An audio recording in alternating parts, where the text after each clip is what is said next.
আজ আমাদের আলোচনার বিষয় ইন্টারমিডিয়েটের রসায়নের দ্বিতীয় পত্র, যেটার থেকে হচ্ছে গিয়ে 3টা থেকে 4টা সৃজনশীল আসে। আর এই অধ্যায়টা খুবই গুরুত্বপূর্ণ, এতটা গুরুত্বপূর্ণ এখান থেকে 10 থেকে 12টা টিক আসে, আবার হচ্ছে গিয়ে 3 থেকে 4টা সৃজনশীল তো আসবে। তার মানে বলা যায় যে রসায়নের দ্বিতীয় পত্র হলো হার্ড। সো আজকের আলোচনা বিষয় সমযোজী বন্ধন বিভাজন। আমরা সমযোজী বন্ধন বিভাজন বলতে বুঝি যে সমযোজী বন্ধন বিভাজনের ক্ষেত্রে আমরা একটু আলোচনা করে আসব সমযোজী বন্ধনটা কি। সমযোজী বন্ধন হতে গেলে কি দুইটা অধাতু হওয়া লাগবে। আমরা এখানে মনে করলাম এ আর বি দুইটা অধাতু। এখন এ আর বির ভিতরে যে বন্ধনটা গঠিত হবে সেটা হলো কি সমযোজী বন্ধন। তাহলে আমরা বলতে পারি যে দুটি অধাতুর মধ্যে তাদের ইলেকট্রন এখানে ইলেকট্রন শেয়ার করে, যেহেতু দুইটাই অধাতুগুলো ইলেকট্রন শেয়ার করে, শেয়ারের মাধ্যমে যে বন্ধন গঠিত হবে সেটা হলো সমযোজী বন্ধন। এখন এই সমযোজী বন্ধনের হচ্ছে গিয়ে বিভাজনের দুইটা অংশ আছে, একটা সুষম বিভাজন আর একটা হলো বিষম বিভাজন। সুষম বিভাজনটা কি? আমরা হাইড্রোজেনটা যদি দেখি, হাইড্রোজেনের দুইটা হচ্ছে গিয়ে ইলেকট্রন শেয়ার করছে। এই হাইড্রোজেন একটা ইলেকট্রন শেয়ার করছে, এই হাইড্রোজেন একটা ইলেকট্রন শেয়ার করছে। এই হাইড্রোজেনটা যদি মাঝ বরাবর হচ্ছে কি দুইটা খণ্ডে বিভক্ত হয়ে যায়, অর্থাৎ এই ইলেকট্রনটা এ নিয়ে নেয় এবং এই ইলেকট্রনটা যদি এই পাশের হাইড্রোজেন নিয়ে নেয়, এখানে সুষম বন্টন ঘটেছে। তাহলে এই যে বিভাজনটা, এইটাকে আমরা বলি আছে ফ্রি রেডিক্যাল বা মুক্তমূলক। অর্থাৎ এই পাশের হাইড্রোজেন একটা নিচে আর এই পাশের হাইড্রোজেন আরেকটা নিচে, তাহলে এটাকে আমরা সুষম বিভাজন বলছি। এবার আসি বিষম বিভাজন। বিষম বিভাজনের ক্ষেত্রে এই সেলেরটা যদি হিসাব করি, এখানে হাইড্রোজেনের একটা ইলেকট্রন শেয়ার হয়েছে, ক্লোরিনের একটা ইলেকট্রন শেয়ার করছে। এখন এই দুইটা ইলেকট্রনে যদি ক্লোরিন তার দিকে টেনে নেয়, কারণ এখানে ক্লোরিনের ইলেকট্রোনেগেটিভিটিটা বেশি, আর ইলেকট্রোনেগেটিভিটি যার বেশি হয় সে হচ্ছে কি ইলেকট্রনটা তার দিকে টেনে নেয়, তাহলে ক্লোরিনটা তখন হচ্ছে গিয়ে ঋণাত্মক চার্জে চার্জিত হবে। আর যেহেতু হচ্ছে গিয়ে হাইড্রোজেন ইলেকট্রনটা ছেড়ে দিয়েছে, হাইড্রোজেনটা ধনাত্মক আয়নে চার্জিত হবে। তাহলে এই ধনাত্মক অংশটাকে আমরা কি বলি? ক্যাটায়ন বলে থাকি, আর ঋণাত্মক যে অংশ এটাকে আমরা অ্যানায়ন বলে থাকি। এখন এই ক্যাটায়নকে আমরা বলছি ইলেকট্রোফাইল। ক্যাটায়নকে আমরা কি বলছি? ইলেকট্রোফাইল। দেখো, এই ফাইল শব্দের অর্থ হলো আকর্ষণ। ফাইল শব্দের অর্থ হলো আকর্ষণ। এখন এই আকর্ষণটা কাকে করবে? ইলেকট্রনকে করবে। এখন ইলেকট্রনকে কে আকর্ষণ করে? ইলেকট্রনকে নিশ্চয়ই হচ্ছে গিয়ে তোমার পজিটিভ কোনো আয়ন ইলেকট্রনকে আকর্ষণ করবে। তাহলে পজিটিভ আয়নগুলোকে আমরা কি বলছিলাম? ক্যাটায়ন বলছিলাম। তাহলে ক্যাটায়নগুলোকে আমরা কি বলতে পারি? ইলেকট্রোফাইল বলতে পারি। আর ইলেকট্রোফাইলকে ই দ্বারা প্রকাশ করা হয়। এবার আসি অ্যানায়নে। অ্যানায়নটাকে বলা আছে নিউক্লিওফাইল। আমরা পূর্বে জেনেছি যে ফাইল শব্দের অর্থ হলো আকর্ষণ। এখন নিউক্লিয় বলতে আমরা এখানে নিউক্লিয়াসকে মেনশন করাচ্ছি। এখন নিউক্লিয়াসে আমরা জানি যে নিউক্লিয়াসে ধনাত্মক চার্জ থাকে। এখন ধনাত্মক চার্জের প্রতি কে আকৃষ্ট হবে? নিশ্চয় ঋণাত্মক। তাহলে ঋণাত্মক বলতে আমরা কি বোঝাচ্ছি? এটা অ্যানায়ন। তাহলে অ্যানায়ন কি? অ্যানায়নগুলোকে আমরা বলতে পারি নিউক্লিওফাইল। একে আমরা এনইউ দ্বারা প্রকাশ করতে পারি, আবার ইউ দ্বারা প্রকাশ করতে পারি, যে কোনো একটা দ্বারা প্রকাশ করা যাচ্ছে। তারপরে দেখো যে সমযোজী বন্ধনের বিভাজন দুটি উপায় হতে পারে। আমরা পূর্বে জেনেছি একটা আছে গিয়ে সুষম বিভাজন, আর একটা কি বিষম বিভাজন। তাহলে সুষম বিভাজনের ফলে কি কি তৈরি আছে? ফ্রি রেডিক্যাল উৎপন্ন হচ্ছে, কারণ সব সমান সমান অংশ করে ভাগ করে নিচ্ছিল। আর বিষম বিভাজনের ফলে, এখানে আমরা বিষম বিভাজনের ফলে কি কি পেয়েছিলাম? ক্যাটায়ন পেয়েছিলাম আর অ্যানায়ন পেয়েছিলাম। তো এখানে আমরা পাচ্ছি যে কার্বো ক্যাটায়ন আর একটা হচ্ছে গিয়ে ঋণাত্মক কার্বনায়ন আয়ন উৎপন্ন হচ্ছে। এখন এই কার্বো ক্যাটায়নটাকে আর একটা নামে ডাকা হয়, সেটা কার্বোনিয়াম আয়ন। কার্বোক্যাটায়নকে কি নামে ডাকা হচ্ছে? Carbonium ion. আর ঋণাত্মক কার্বনায়নটাকে আমরা সি মাইনাস দ্বারা প্রকাশ করছি।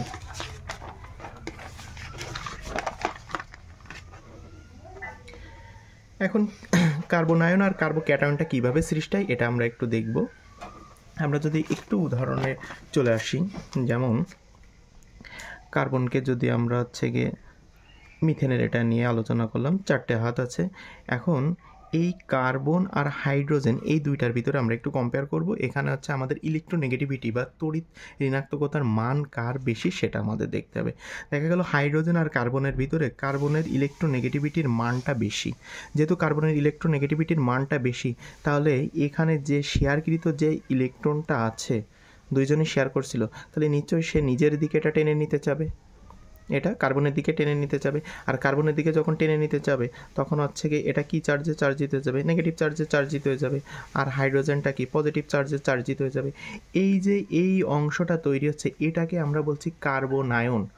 অর্থাৎ যেহেতু এটা নেগেটিভ, তাহলে কি এটা হচ্ছে গিয়ে পজিটিভের দিকে আকৃষ্ট হবে, অর্থাৎ নিউক্লিয়াসের দিকে, তাহলে এটা আমরা কি নিউক্লিওফাইল বলতে পারি। তাহলে এটা হচ্ছে গিয়ে নিউক্লিওফাইল। তাই ছোট্ট করে এখানে লেখা হয়েছে NU। এবারে যদি আমরা এই ঘটনাটা আসি, দেখো এখানে কার্বন আর হচ্ছে গিয়ে ক্লোরিনের ভিতরে যে ইলেকট্রন শেয়ার রয়েছে, এখানে দেখা গেছে যে ক্লোরিন আর হচ্ছে গিয়ে কার্বনের ইলেকট্রোনেগেটিভিটিটা আমাদের জানতে হবে। তাহলে ক্লোরিনের ইলেকট্রোনেগেটিভিটির মান কার্বন অপেক্ষায় বেশি। যেহেতু ক্লোরিনের ইলেকট্রোনেগেটিভিটির মানটা বেশি, তাহলে এখানে যে ইলেকট্রনটা আছে ক্লোরিন নিশ্চয়ই তার নিজের দিকে টেনে নেবে। তড়িৎ ঋণাত্মকতার মান যেহেতু বেশি, তাই এখানে ক্লোরিনটা আছে নেগেটিভ চার্জে চার্জিত হবে, আর এই যে এই অংশ CH3 তাহলে এটা কি পজিটিভ চার্জে চার্জিত হবে। এখন যেহেতু এটা পজিটিভ চার্জ হচ্ছে, এটাকে আমরা কি কার্বোক্যাটায়ন বলতে পারছি, কার্বোক্যাটায়নকে আমরা কি ইলেকট্রোফাইল বলতে পারি। তাহলে এই যে এটাকে আমরা ইলেকট্রোফাইল বলছি, আর এটাকে আমরা হচ্ছে কার্বনায়নকে আমরা নিউক্লিওফাইল বলছি। তো এখানে শর্টে দেখো এখানে নোট আকারে লেখা আছে যে ক্লোরিনের তড়িৎ ঋণাত্মকতার মান হচ্ছে গিয়ে C বা কার্বন থেকে বেশি। এবার আসি সুষম বিভাজন। ওই যেটা বলছিলাম যে সুষম বিভাজন আরেকটা আলোচনা আছে। বন্ধন ভাঙনকালে বন্ধনে আবদ্ধ পরমাণু দ্বয় নিজ নিজ ইলেকট্রনটির সঙ্গে করে দুটি অংশে পৃথক হয়ে হওয়াকে বলে হচ্ছে সুষম বিভাজন। অর্থাৎ যাত্রা সে ধরো হচ্ছে গিয়ে দুইটা ইলেকট্রন শেয়ার করছিল, এখানে হচ্ছে শেয়ার করার পরে বলছে যে ভাই তোর ইলেকট্রনটা আমাকে দিয়ে দে, আমারটা আমি নিয়ে যাচ্ছি, তোরটা তুই নিয়ে চলে যা। এই যে এখানে যে ঘটনাটা ঘটছে যে যাত্রা সে নিয়ে নিছে, বন্ধন যখন ভাঙছে যারটা সে নিয়ে নিছে, এটাই হলো সুষম বিভাজন, অর্থাৎ সমান সমানভাবে ভাগ করে নিয়ে নিছে। তাহলে এখানে আমরা যদি হাইড্রোজেনেরটা দেখি, দেখো এখানে আছে গিয়ে হাইড্রোজেন, তারপরে এই পাশে যে হাইড্রোজেন, এগুলো সব কি ফ্রি রেডিক্যাল তৈরি হচ্ছে, ক্লোরিন, তারপরে C2H6, এখানে যদি আছে গিয়ে CH3 তার ইলেকট্রনটা নিয়ে নিচ্ছে, CH3 তার ইলেকট্রনটা নিয়ে যাচ্ছে, নিয়ে এখানে হচ্ছে গিয়ে সুষম একটা বন্টন ঘটেছে। এই যে এখানে যে ঘটনাটা ঘটছে এইগুলাকে আমরা ফ্রি রেডিক্যাল বলছি। তার মানে আমরা বলতে পারি সুষম বিভাজনে একমাত্র কিন্তু ফ্রি রেডিক্যাল তৈরি হবে। তাহলে ফ্রি রেডিক্যাল কোথা থেকে তৈরি হবে? সুষম বিভাজন থেকে।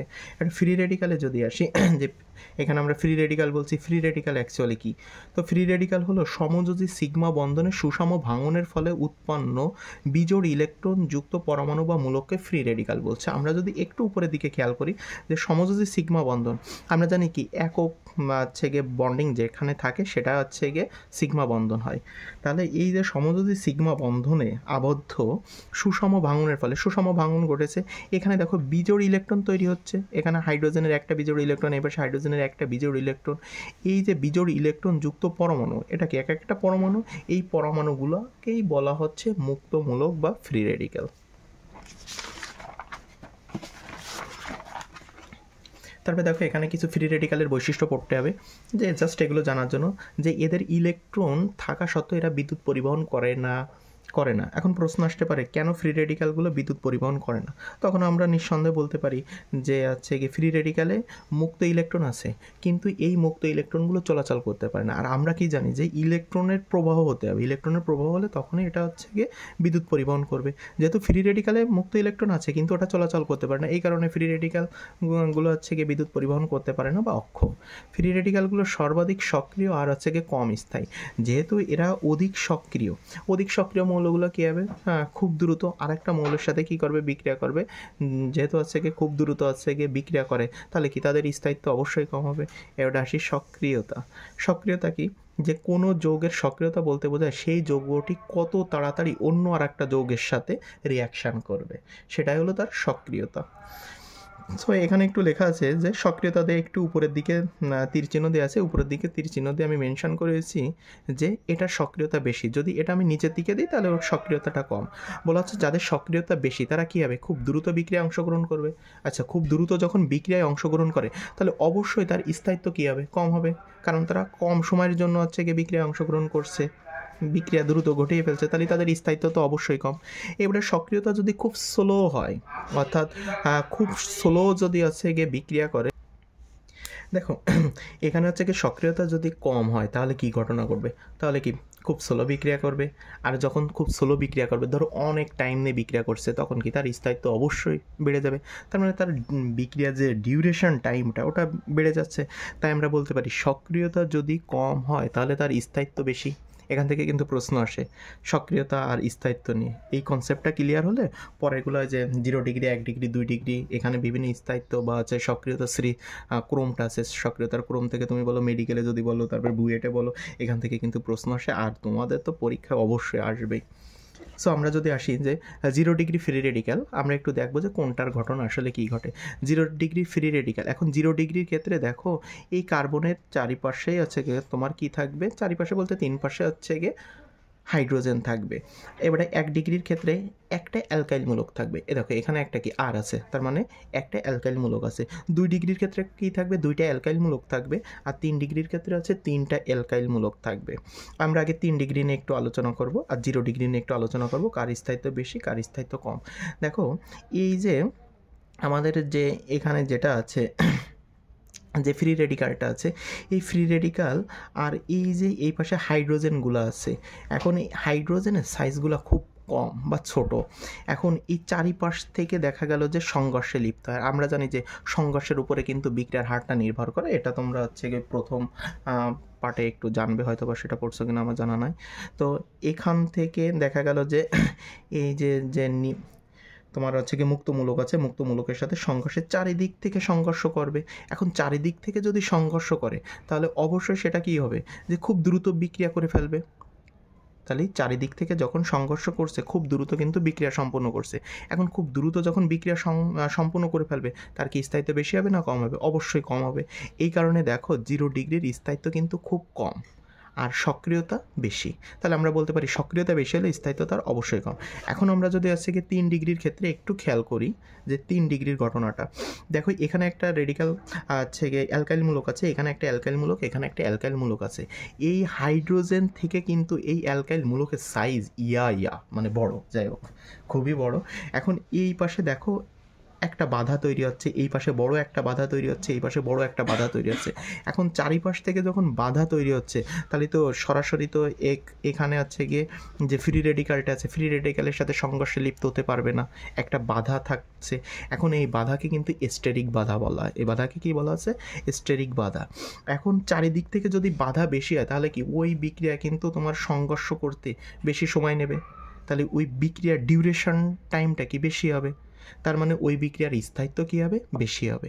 তাহলে স্থায়িত্ব যদি বেশি হয় তাহলে সক্রিয়তা অবশ্যই কম, কারণ খুব স্লো বিক্রিয়া করছে। তাহলে আমরা এটা বলতেই পারি। এখন যদি আমরা এইটা ক্রম আকারে সাজাই, দেখো 2 ডিগ্রিটাও সেম, মানে এর থেকে একটু কম হবে, তার থেকে হচ্ছে কি এটা একটু কম হবে, এইভাবে আমরা বলতে পারি। তাই এখানে দেখো আকারটা আমি একটু লিখে দিয়েছি, কারণ এখানে হাইড্রোজেনের আকারটা হচ্ছে কি তোমার অ্যালকাইল মূলকের থেকে ছোট। আকার ছোট হওয়ার কারণে আর অ্যালকাইল মূলকের আকার যদি বড় হয় তাহলে চারিদিক থেকে তার একটা স্টেরিক বাধা বেশি তৈরি হচ্ছে। আর স্টেরিক বাধা যদি বেশি তৈরি হয় তখন ওটা খুব আস্তে আস্তে বা স্লো এটা বিক্রিয়া করবে। তাহলে স্থায়িত্বের ক্রম দেখো, স্থায়িত্বের ক্রমে প্রথমে আছে 3 ডিগ্রি, 2 ডিগ্রি, তো আমরা বলতে পারি এটা আছে স্থায়িত্বের ক্রম, আর এটা হচ্ছে সক্রিয়তার ক্রম। সক্রিয়তার ক্রমে যে সক্রিয়তা সবচেয়ে 0 ডিগ্রির সক্রিয়তা বেশি, তারপরে কত 1 ডিগ্রি, তার থেকে কম হবে 2 ডিগ্রি, তার চেয়ে কম হবে 3 ডিগ্রি। এইগুলা কিন্তু একটু রিমাইন্ড করে রাখতে হবে। আচ্ছা, পরবর্তী টপিক্সে যদি যাই, এবার আসি আমরা আবেশীয় প্রভাব। এখন আবেশীয় প্রভাব বলতে বোঝানো হচ্ছে, ধরো এটা একটা অপোলার অণু, দেখো এখানে পজিটিভ নেগেটিভ সব হচ্ছে আয়নগুলো আছে, অপোলার অণু। কোনো কিছুর প্রভাবে যদি এইগুলা 2টা পোলের তৈরি করে, এক পাশে ধরো হচ্ছে গিয়ে পজিটিভ হলো আর এক পাশে নেগেটিভ হয়ে গেল, তখন এটাকে আমরা পোলার অণু বলছি। অর্থাৎ অপোলার অণু যদি কোনো কিছুর প্রভাবে পোলার অণুতে পরিণত হয়, এইটাকে আমরা আবেশীয় প্রভাব বলছি। তো এখানে আমাদের একটা ক্ষণস্থায়ী আছে গিয়ে পোলার অণু তৈরি হচ্ছে, ক্ষণস্থায়ী, তারপরে আমাদের পোলার অণু দেখানো হচ্ছে। এখন এই আবেশীয় প্রভাব আবার 2 প্রকার আছে। একটা আছে ধনাত্মক আবেশীয় প্রভাব, সেটাকে আমরা প্লাস আই ইফেক্ট বলে থাকি বা প্লাস আই দ্বারা প্রকাশ করব। আর একটা হলো ঋণাত্মক আবেশীয় প্রভাব, এটা হলো আমরা মাইনাস আই দ্বারা বা হচ্ছে গিয়ে মাইনাস আই ইফেক্টও বলে থাকি। এখন ধনাত্মক আবেশীয় প্রভাবটাকে আমরা ধরো কিছু কার্বন নিলাম, এখানে বেশ কয়েকটা কার্বন নিলাম, আর এখানে যে কোনো একটা গ্রুপ নিলাম, এটাকে আমি জি দ্বারা মেনশন করেছি, তো এখানে একটু লিখে দিচ্ছি যে আছে যে কোনো গ্রুপ। এখন এটা দেখো যে এই জি এর ইলেকট্রোনেগেটিভিটিটা বেশি, জি এর ইলেকট্রোনেগেটিভিটিটা বেশি, তাই এখানে একটু লেখা আছে যে জি এর ইএন, আমি ইএন দ্বারা মেনশন করাচ্ছি যে ইলেকট্রোনেগেটিভিটি, অর্থাৎ তড়িৎ ঋণাত্মকতা কার্বন থেকে। তাহলে এখানে আমি যে গ্রুপটা অ্যাড করেছি এই গ্রুপটার হচ্ছে গিয়ে কার্বন থেকে তার ইলেকট্রোনেগেটিভিটি বেশি। আমরা কি জানি যে যার ইলেকট্রোনেগেটিভিটি বেশি সে তার নিজের দিকে ইলেকট্রনগুলোকে টেনে নিতে চাবে, তাহলে সে অবশ্যই আংশিক ঋণাত্মক চার্জে চার্জিত হবে, তাই এখানে ডেল মাইনাস দিছি। এখন এই ইলেকট্রনটা আসলে আসবে কার থেকে? এর কাছাকাছি যে কার্বনটা আছে এখান থেকে সে কি করবে, ইলেকট্রনটা থেকে তার দিকে টেনে নিতে যাবে। এখন এর পরে এই পাশে কি আরেকটা কার্বন গ্রুপ আছে। এখন এই আরেকটা কার্বন কী হবে, এখানে যে কার্বনের এখানে যে ইলেকট্রনের স্বল্পতা হচ্ছে এই স্বল্পতা রক্ষা করার জন্য সে কী করবে, এটার ঘাটতি পূরণ করতে চাবে, সেমভাবে এটার ঘাটতি পূরণ করতে চাবে। এইভাবে ঘাটতিগুলো যখন পূরণ করতে চাবে মানে সে ছেড়ে দিতে চাবে, তাহলে ছেড়ে দিয়ে এটা কী হবে, ডেল্টা 1 প্লাস হচ্ছে। এখন এখান যখন আছে গিয়ে এই গ্রুপটা ইলেকট্রন যখন নিজের দিকে টেনে নিচ্ছে তখন এখানে একটা ইলেকট্রনের আছে কি স্বল্পতা দেখা যাচ্ছে। এর প্রভাবে এই যে এই 2 নম্বর কার্বন থেকে এখানে চলে আসছে, তাহলে এখানে ডেল্টা 2 প্লাস হচ্ছে, আবার 3 নম্বর থেকে ডেল্টা 3 প্লাস।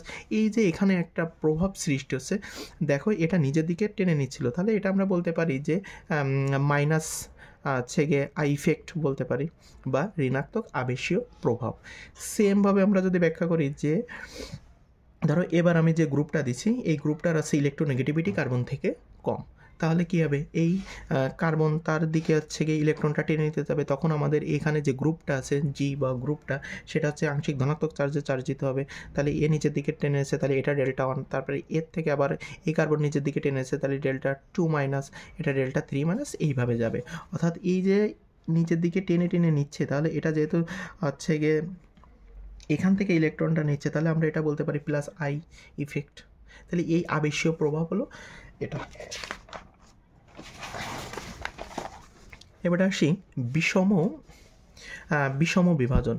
এখন বিষম বিভাজনটা কি, যে সমযোজী বন্ধন ভাঙনে যখন পরমাণুদ্বয়ের একটিতে কেবল বন্ধন ইলেকট্রন থাকে তখন এই প্রকার অপ্রতিসম ভাঙনকে বিষম আছে গিয়ে বিভাজন বলে। আচ্ছা, এখানে একটা মজার একটা আছে গিয়ে আছে।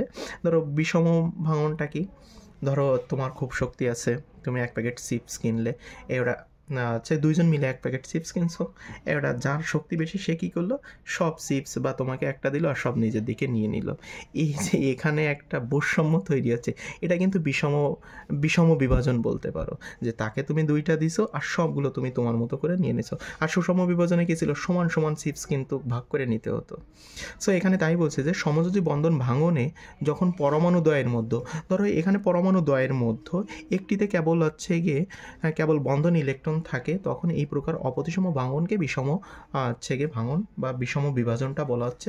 আমরা যদি এটাই দেখি যে CH3 বন্ড এইচ, এখন এখানে CH3 বা কার্বনের হচ্ছে গিয়ে ওই যে ইলেকট্রোনেগেটিভিটিটা বেশি, তাহলে সে নিচের দিকে বা ওই যে শক্তিটা বেশি সে নিজের দিকে কি করবে, ইলেকট্রনটা টেনে নিতে চাবে, এই যে নিচের দিকে টেনে নিচ্ছে।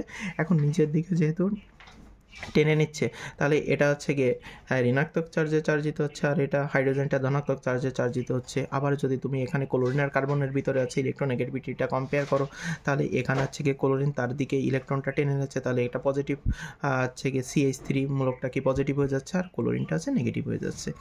এখন আমরা আসি যে কার্বনিয়াম আয়ন বা কার্বোক্যাটায়ন, এটা কিন্তু পূর্বে একটু আলোচনা করা হয়েছে যে কার্বনিয়াম আয়ন বা কার্বোক্যাটায়ন। এখন কার্বনিয়াম আয়ন হলো কি ধনাত্মক চার্জযুক্ত কার্বন ক্যাটায়ন। আমরা ক্যাটায়নকে কি ধনাত্মক বলছিলাম, তাহলে কার্বনিয়াম আয়ন হলো ধনাত্মক চার্জযুক্ত। তাহলে এই যে উপরে এটাকে আমরা হচ্ছে গিয়ে বলতে পারি না, এটা হচ্ছে গিয়ে কার্বনিয়াম আয়ন, যেহেতু এটা ধনাত্মক চার্জ। হ্যাঁ, আমরা এটাই দেখবো যে 0 ডিগ্রির ক্ষেত্রে তো আমরা শিখে এসেছি, তাহলে এখানে আমাদের দেখো সব পজিটিভ হবে, যেহেতু হচ্ছে গিয়ে কার্বনটা কি ধনাত্মক চার্জযুক্ত হবে, তাহলে পজিটিভ। এখন কার্বোক্যাটায়নের 0 ডিগ্রির ক্ষেত্রে তাহলে 3 পাশে কি থাকবে, হাইড্রোজেন থাকবে। 1 ডিগ্রির ক্ষেত্রে কি একটা অ্যালকাইল মূলক থাকবে, 2 ডিগ্রির ক্ষেত্রে সেমভাবে কি দুইটা অ্যালকাইল মূলক থাকবে। দেখো এখানে একটা অ্যালকাইল মূলক, এখানে একটা অ্যালকাইল মূলক। এবারে যদি আসি 3 ডিগ্রি হচ্ছে গিয়ে কার্বোক্যাটায়নের ক্ষেত্রে, তাহলে 3টা অ্যালকাইল মূলক থাকবে। তাহলে এখানে তো আমরা বলতেই পারি যে দেখো এখানে আছে গিয়ে 3টা হাইড্রোজেন আছে, তাহলে এর সক্রিয়তা কি অবশ্যই বেশি হবে। সক্রিয়তা বেশি হলে তাহলে কি স্থায়িত্বটা কম হবে।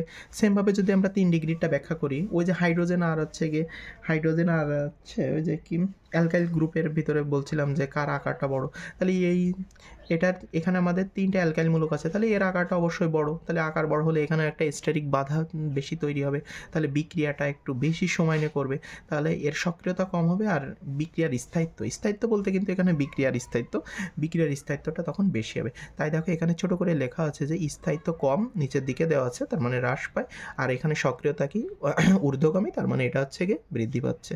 তাহলে এটাও তুমি এইভাবে ব্যাখ্যা দিতে পারো 2 ডিগ্রি 1 ডিগ্রি। তাহলে এরও আমরা হচ্ছে গিয়ে ক্রমটা একটু দেখব। সো এটা সব একবারেই ওই পাশে আছে। এবার আসি কার্বোনায়ন, আগেটা ছিল ধনাত্মক, এবার তাহলে কী হবে কার্বোনায়ন, আয়ন কথাটা আছে অবশ্যই নেগেটিভ হবে। এইভাবে জাস্ট একটু মনে রাখতে হবে যে কার্বোনায়ন কার্বোক্যাটায়ন, যাতে এলোমেলো না হয়ে যায়। আসলে অনেক কিছু মনে রাখতে হয়, আর এটা কিন্তু সবথেকে ইজি একটা টপিকস, জৈব যৌগ বলতে ইজি। এখন জাস্ট একটু মজা নিয়ে পড়তে হবে। তো দেখো আর একটা কথা আছে, পরে বলবো সবার লাস্টে, যে কার্বন আয়ন হলো ঋণাত্মক চার্জযুক্ত কি কার্বন আয়ন, তাহলে ঋণাত্মক চার্জযুক্ত। দেখো এই যে এখানে যে অ্যালকাইল মূলকটা আছে, এটা আমরা একটু জেনে রাখবো। অ্যালকাইল মূলকটা কিন্তু ইলেকট্রন দাতা, তার মানে এই ইলেকট্রন দান করে। এখন আমরা হচ্ছে কি 0 ডিগ্রির হিসাব করলাম, 0 ডিগ্রি কার্বন আয়ন, তারপরে 1 ডিগ্রি 2 ডিগ্রি 3 ডিগ্রি। কার্বন আয়নের ক্ষেত্রে আমাদের কি দিতে হবে, কার্বনটাকে অবশ্যই নেগেটিভ দিতে হবে, তাহলে দিলাম। আর এখানে 3 পাশে আমাদের হচ্ছে গিয়ে হাইড্রোজেন যুক্ত করতে হবে। 1 ডিগ্রিতে সেমভাবে হচ্ছে গিয়ে একটা অ্যালকাইল, 2 ডিগ্রিতে 2টা অ্যালকাইল, 3 ডিগ্রিতে আমরা 3টে অ্যালকাইল দিব। এখন এটার ঘটনায় যদি আসি, আমরা নিট চার্জের হিসাব করব, যে নিট চার্জ এখানে কিন্তু কম, কারণ এখানে কোনো অ্যালকাইল হচ্ছে গিয়ে মূলক যুক্ত নয়, নিট চার্জ খুব কম, তাহলে এর স্থায়িত্ব কী হবে, এর স্থায়িত্ব বেশি হবে, আর সক্রিয়তা হচ্ছে গিয়ে কম হবে। এটা আমরা 3 ডিগ্রির ক্ষেত্রে যাই। দেখো এখানে একটা অ্যালকাইল মূলক আছে, এখানেও একটা অ্যালকাইল মূলক আছে, এখানেও একটা অ্যালকাইল মূলক আছে। আমরা কিন্তু উপরে পড়ছি যে অ্যালকাইল মূলকগুলো কী করবে, ইলেকট্রন দাতা, তার মানে সেই ইলেকট্রন দান করবে। আচ্ছা, ইলেকট্রনটা অবশ্যই নেগেটিভ চার্জ বিশিষ্ট। এখান থেকে ধরো কিছু দান করছে এই কার্বনকে, এই অ্যালকাইল এখানে এই কার্বনকে দান করছে, এই অ্যালকাইল এখানে এই কার্বনকে দান করছে, তাহলে কি এখানে টোটাল তো আচ্ছা কি কার্বনটা যেটা আছে কার্বন আয়ন, এটা তো নেগেটিভ চার্জ অলরেডি আছে, তারপরে আরও দান করছে, তখন কি নেগেটিভের পরিমাণটা আরও বেশি বৃদ্ধি পাচ্ছে। এখন নেগেটিভের পরিমাণটা যদি বৃদ্ধি পায়, অর্থাৎ নিট চার্জ যদি আমরা বলি, এখানে নিট চার্জ কি আগের থেকে বেশি হয়েছে, অবশ্যই বেশি হয়েছে, তাহলে এর চার্জের পরিমাণ বেশি। তাহলে দেখো চার্জের পরিমাণ যদি বেশি হয়, তাহলে এখানে পজিটিভ চার্জ এরা আকৃষ্ট হতে থাকবে, বেশি পরিমাণে আকর্ষিত হবে। তাহলে কি বেশি পরিমাণে যদি আকর্ষিত হয়, তাহলে তার সক্রিয়তা অবশ্যই বেশি হবে, এই কারণে এটা সক্রিয়তা বেশি। আর অলরেডি আমরা জানি সক্রিয়তা যদি বেশি হয়, স্থায়িত্ব মাস্ট কী হবে, কম হবে। তাহলে এটার ঘটনাও তাই, এটার ঘটনাও তাই। আর এই যে 0 ডিগ্রি যদি তুমি ব্যাখ্যা করো, এখানে নিট চার্জ কম, কারণ কি এখানে তো আর ওই যে বাইরের থেকে বা অ্যালকাইল মূলকগুলো তো আর তোমাকে হচ্ছে গিয়ে কার্বন আয়ন যেটা আছে এখানে তো চার্জ দিচ্ছে না, তাহলে নিট চার্জ তুলনামূলক কম। আর নিট চার্জ যদি কম হয়, তাহলে এখানে কিন্তু পজিটিভ চার্জগুলো একটু কম আসবে, যেহেতু এখানে কম পরিমাণে আছে কি তোমার কার্বন আয়ন বা ঋণাত্মক আয়ন কম পরিমাণে আছে, তাহলে অবশ্যই কম পরিমাণে তোমার হচ্ছে কি ধনাত্মক চার্জ আসবে, এসে সংঘর্ষে লিপ্ত হবে। এই কারণে এটার সক্রিয়তা কিন্তু খুব কম হবে। আর সক্রিয়তা কম হলে কি এই যে এখানে বিক্রিয়ার যে ডিউরেশনটা আছে, ডিউরেশনটা অবশ্যই বেশি বেড়ে যাবে, এই কারণে এর স্থায়িত্ব বেশি হবে, সক্রিয়তাটা কম হবে। তাহলে এটা যদি তুমি হচ্ছে কি স্থায়িত্বের ক্রমটা হিসাব করো, তাহলে স্থায়িত্বের ক্রম তো আমরা উপরে থেকে হিসাব করেই নিচ্ছি যে 0 ডিগ্রি 1 ডিগ্রি 2 ডিগ্রি 3 ডিগ্রি, এইভাবে আমাদের হচ্ছে কি স্থায়িত্বতার ক্রমটা, তার মানে 0 ডিগ্রিতে স্থায়িত্ব বেশি, 1 ডিগ্রিতে তার থেকে কম, এইভাবে। এটা কার্বন আয়নের স্থায়িত্বের ক্রমটা দেখো, এখানে আমি যে ঘটনাগুলো ব্যাখ্যা করছি এইগুলো একটু নিচেই লেখা আছে। তো এখানে বলছে যে 3 ডিগ্রি কার্বন আয়নের ক্ষেত্রে, দেখো 3 ডিগ্রি কার্বন আয়নের ক্ষেত্রে যদি আমরা হিসাব করি, 3 দিকে কি অ্যালকাইল মূলক আছে, 3 দিকে অ্যালকাইল মূলক যুক্ত থাকায় ইলেকট্রন সরবরাহ আসছে, মানে ওই যে 3 দিক থেকে ইলেকট্রন দিচ্ছে, কারণ কি হচ্ছে গিয়ে অ্যালকাইল মূলকগুলো ইলেকট্রন দাতা, অলরেডি এখানে লেখা আছে। তাহলে 3 দিক থেকে আসছে, ফলে কার্বনের নেগেটিভ চার্জের পরিমাণ অবশ্যই কি বেশি বা সর্বোচ্চ হবে, এই কারণে এখানে সক্রিয়তা সবচেয়ে বেড়ে গিয়ে স্থায়িত্ব কম হয়ে গেছে, ওই সেই কাহিনী এখানে আছে। এটা এরপরের পৃষ্ঠে দেখো, এটা হচ্ছে গিয়ে এক নজরে জাস্ট দেখে নিবা, এখান থেকে কিন্তু টিক আসে, আর সবার লাস্টে কিন্তু অবশ্যই টিক আছে। তো ফ্রি রেডিক্যালের স্থায়িত্বটা দেখে নিলে, আচ্ছা 3 ডিগ্রির ক্ষেত্রে ধরো তোমার টিকে এমন আছে, এটা থাকলো তুমি এভাবে অ্যাটেন্ড করলে। 3 ডিগ্রির ক্ষেত্রে আমরা হিসাব করে দিতে পারবো না যে 3টায় অ্যালকাইল মূলক থাকবে, 2 ডিগ্রিতে 2টা অ্যালকাইল মূলক থাকবে, আর একটাকে হাইড্রোজেন থাকবে, 1 ডিগ্রিতে হচ্ছে গিয়ে একটা অ্যালকাইল মূলক থাকবে, 2টা হাইড্রোজেন থাকবে, এটাও থাকতে পারে, এটাও থাকতে পারে। তাহলে ওই পাশে আমরা যা পড়ছি এখানে জাস্ট একটু সারসংক্ষেপ, ভিডিও বড় হয়ে যাচ্ছে তো বেশি বকা যাবে না। এবারে আমরা আসি বিকারক।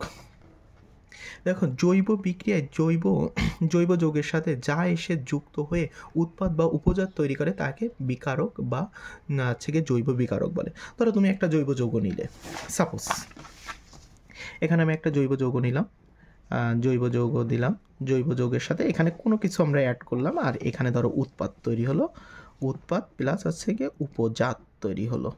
এখন বলা হচ্ছে যে জৈব বিক্রিয়ায় বা জৈব যৌগের সাথে এসে কিছু একটা এসে যুক্ত হবে, জৈব যৌগের সাথে যুক্ত হয়ে যে উৎপাদ বা উপজাত তৈরি করবে, এই যে অংশটা এসে এখানে হচ্ছে গিয়ে যুক্ত হয়ে এটা উৎপাদ তৈরি করছে, এটাকে আমরা বলবো বিকারক। তাহলে বিকারক বোঝা গেছে, জৈব যৌগ সাথে যেটা এসে যুক্ত হয়ে উৎপাদ বা উপজাত তৈরি করে সেটাকে আমরা বলি বিকারক। ক্লিয়ার? তো দেখো সেটাই এখানে বলা হচ্ছে যে জৈব বিক্রিয়ায় জৈব যৌগের সাথে যা এসে যুক্ত হয়ে উৎপাদ এবং উপজাত তৈরি করে তাকে হচ্ছে বিকারক বা জৈব বিকারক বলে। তাহলে আমরা বুঝে পেলাম যে হচ্ছে কি বিকারকটা কি। এখন বিকারক হচ্ছে কি প্রকারভেদ আছে, বিকারক আছে দুই প্রকার, প্রতিসম বিকারক আর আছে অপ্রতিসম বিকারক।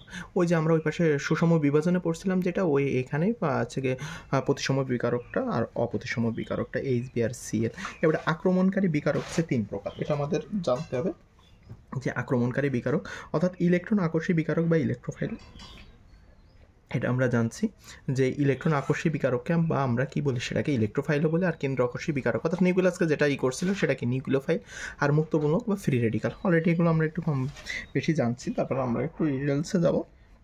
ইলেকট্রোফাইল বলা হচ্ছে বিক্রিয়াকালে যেসব বিকারকের ধনাত্মক চার্জযুক্ত কার্বনায়ন এবং এর ইলেকট্রনের প্রতি প্রবল আকর্ষণ থাকে এবং ইলেকট্রন গ্রহণ করে তাদেরকে ইলেকট্রোফাইল বলে। ইলেকট্রোফাইলকে সাধারণত কি দ্বারা প্রকাশ করা হয়, এটা তো আগেই বলা হয়েছে যে ইলেকট্রোফাইলটা কীভাবে কাজ করছে। এই যে ফাইল শব্দের অর্থ আমরা যদি এখানে ব্যাখ্যা করি, ফাইল ইলেকট্রন, তাহলে ইলেকট্রনকে আকর্ষণ করবে। ফাইল শব্দের অর্থ কি আকর্ষণ, কাকে আকর্ষণ করবে, ইলেকট্রনকে আকর্ষণ করবে, সেটাকে আমরা দ্বারা প্রকাশ করছি। তাই এখানে বলা হচ্ছে না যে এর ইলেকট্রনের প্রতি প্রবল আকর্ষণ থাকে, তাহলে কার্বনায়ন এবং আছে কি ইলেকট্রনের প্রতি প্রবল আকর্ষণ থাকে এবং ইলেকট্রন কী করবে, গ্রহণ করবে, তাদেরকে ইলেকট্রোফাইল বলা হচ্ছে। এবারে হচ্ছে গিয়ে ইলেকট্রোফাইল। দেখো ইলেকট্রোফাইল দুই ধরনের হতে পারে, ধনাত্মক ইলেকট্রোফাইল আর একটা কি প্রশম ইলেকট্রোফাইল। ধনাত্মক ইলেকট্রোফাইল যেগুলো চার্জ কি অবশ্যই ধনাত্মক, তাহলে এইগুলো আমরা মনে রাখবো, এগুলো কিন্তু টিকে আসবে একটা মোস্ট ইম্পর্ট্যান্ট। আর প্রশম ইলেকট্রোফাইল দেখো এরা কি অষ্টক হচ্ছে গিয়ে অপূর্ণ থাকে, তাহলে এই যে LCl3 BF3 আছে কি FeCl3 SO3, এই SO3 কিন্তু অনেক সময় টিকে আসে, আর BaCl3 এটাও কিন্তু টিকে আসে যে প্রশম ইলেকট্রোফাইল। কিন্তু ওরকম তো আসবে না যে প্রশম ইলেকট্রোফাইল আসবে না, বলবে যে নিচের কোনটি ইলেকট্রোফাইল। এই কারণে আমাদের এই দুইটা টপিকস কিন্তু মনে রাখতে হবে যে ধনাত্মক অথবা থেকে প্রশম ইলেকট্রোফাইল। এবারে যদি আসি যে নিউক্লিওফাইল, নিউক্লিওফাইলটা কি, ওই যে নিউক্লিওফাইল, ফাইল শব্দের অর্থ হচ্ছে কি আকর্ষণ, তাহলে কাকে আকর্ষণ করবে, নিউক্লিয়াসকে আকর্ষণ করবে। তাহলে নিউক্লিওফাইল অর্থ হলো নিউক্লিয়াসের আকর্ষী গ্রুপ, অর্থাৎ বিক্রিয়াকালে যেসব বিকারকের নিউক্লিয়াস বা ধনাত্মক কেন্দ্রের প্রতি কি একটা আকর্ষণ থাকবে, সেটাকে আমরা হচ্ছে কি বিক্রিয়াকালে ইলেকট্রন কী করবে, দান করবে, তাদেরকে নিউক্লিওফাইল বা কেন্দ্র আকর্ষী বিকারক বলা হয়। তাহলে এখানেও কিন্তু হচ্ছে কি নিউক্লিওফাইল দুই ধরনের হতে পারে, একটা হচ্ছে কি ঋণাত্মক নিউক্লিওফাইল আর একটা কি প্রশম নিউক্লিওফাইল। ঋণাত্মক নিউক্লিওফাইলগুলো আমরা একটু মনে রাখবো, CH3Cl, তারপরে BrCN OH OR, এটা কিন্তু একটু মোস্ট ইম্পর্ট্যান্ট। এই যে OR ওই পাশে টিকের কিন্তু এটা করতে হবে না। এটা প্রশম নিউক্লিওফাইল। দেখো প্রশম নিউক্লিওফাইলে এখানে তোমার হচ্ছে গিয়ে এই লন পেয়ার বা হচ্ছে গিয়ে এইগুলো থাকবে। তো দেখো প্রত্যেকটা হচ্ছে গিয়ে তোমার লন পেয়ার আছে। আবার এই যে এই ঘটনাটা একটু জেনে রাখো যে IF7 আর হচ্ছে গিয়ে XCF6 এটা অষ্টক সম্প্রসারণযোগ্য। সম্প্রসারণ তো বোঝো, দেখো এই জেননের এটাই যদি আমরা করি অষ্টক সম্প্রসারণ ঘটেছে কি জেনন, তো এখানে আছে কি XC, তাহলে এপাশে একটা হচ্ছে গিয়ে নিলে যেহেতু হচ্ছে গিয়ে XCF6, তাহলে এখানে একটা ফ্লোরিন, এখানে একটা, এপাশে একটা ফ্লোরিন দিলাম, এপাশে একটা ফ্লোরিন দিলাম, তাহলে মোট হচ্ছে কি চারটা হলো, এপাশে একটা ফ্লোরিন দিলাম, এপাশেও তুমি একটা ফ্লোরিন দিয়ে দিলে।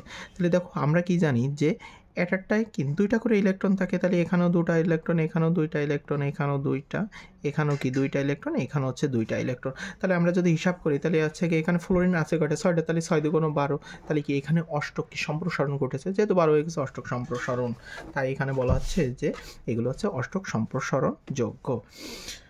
তাহলে এখানে আমরা হচ্ছে গিয়ে মুক্তমূলক তো বুঝলামই যে হচ্ছে গিয়ে ইলেকট্রন আছে, মুক্ত ইলেকট্রন আছে, তাই না, এগুলো হচ্ছে গিয়ে মুক্ত ইলেকট্রন। এই যেটাকে আমরা বলছিলাম যে এই যে উপরে যেগুলো আছে এগুলো আছে মুক্ত ইলেকট্রন। তাহলে এইগুলোও কিন্তু তোমার জানা লাগবে। টিকে যখন দিবে তখন কিন্তু এইসব মুক্ত ইলেকট্রন এইভাবে হচ্ছে কি দেওয়া থাকবে না, জাস্ট তোমার এটা বুঝে নিতে হবে এটা। তাহলে এই যে ইলেকট্রোফাইলগুলোকে কিন্তু ইলেকট্রোফাইল যেগুলো আছে এগুলো আছে লুইস অ্যাসিড হিসাবে কাজ করে। এটা আমরা ফার্স্ট পার্টে জানবো, জাস্ট এখানে একটু তুমি জেনে রাখো যে ইলেকট্রোফাইলগুলো লুইস অ্যাসিড হিসাবে কাজ করে আর নিউক্লিওফাইলগুলো কি লুইস বেস হিসাবে কাজ করে। তাহলে একটা আছে গিয়ে লুইস অ্যাসিড হিসাবে কাজ করছে আর একটা লুইসের বেজ হিসাবে কাজ করে। এখানে আমরা একটু পার্থক্যটা দেখে নেব যে ইলেকট্রোফাইল আর হচ্ছে গিয়ে নিউক্লিওফাইলের মধ্যে আছে পার্থক্য। তাহলে ইলেকট্রোফাইল কি, এখানে ইলেকট্রন গ্রহণ করবে, ইলেকট্রনের অভাব আছে, ইলেকট্রোফাইলে ইলেকট্রনের অভাব আছে। আর এটা আমরা আগে পড়ছি যে লুইস অ্যাসিড, আর এখানে ইলেকট্রনের হচ্ছে গিয়ে ঘনত্ব বেশি থাকবে, তো উদাহরণটা। আর এখানে এইগুলার হচ্ছে কি বিপরীত। এটা নিয়ে আমি আর কিছু বললাম না।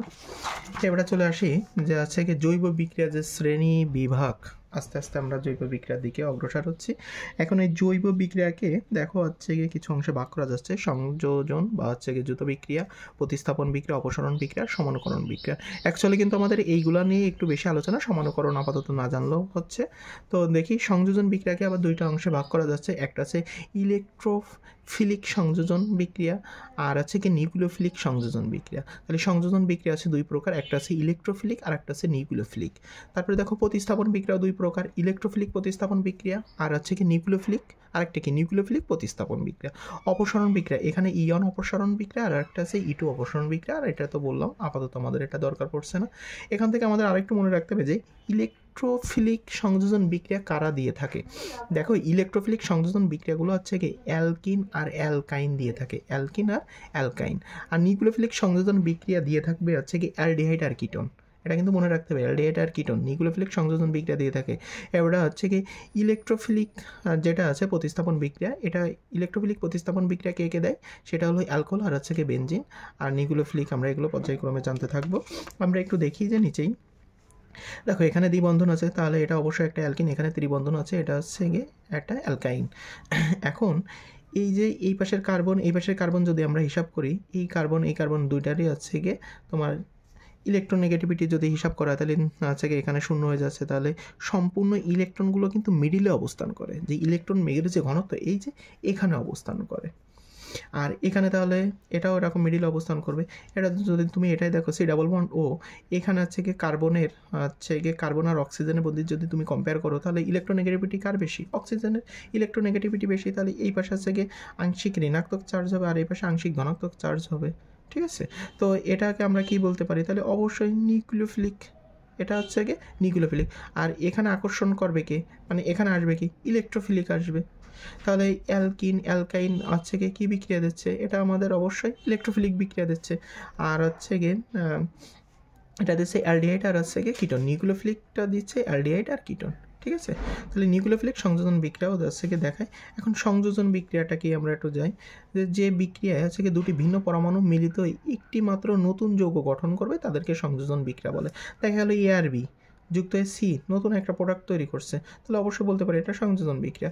যেমন এখানে আছে 2 কার্বন বিশিষ্ট একটা অ্যালকিন লিখছি, এর সাথে হাইড্রোজেনের সংযোজন। এটা আমরা যে 9-10-এও কিন্তু পড়ানো হয়েছে যে নিকেল 180 থেকে 200 ডিগ্রি সেলসিয়াস তাপমাত্রা। এখানে দেখা গেলো ইন্টারমিডিয়েটের বইয়ে অনেক বইয়ে তোমার হচ্ছে গিয়ে 180 থাকতে পারে, আবার আছে গিয়ে অ্যারাউন্ড অফ হচ্ছে 150 থেকে 200 অ্যারাউন্ড এর ভিতরেই থাকে আর কি। তাহলে এই পাশে আমাদের কি অ্যালকেন তৈরি হচ্ছে। এখানে যত কার্বন থাকে আমরা এইভাবে পড়ছিলাম যে এই পাশে যত কার্বন আমরা ইনপুট দেবো আউটপুটে ঠিক আমরা তত কার্বন পাবো।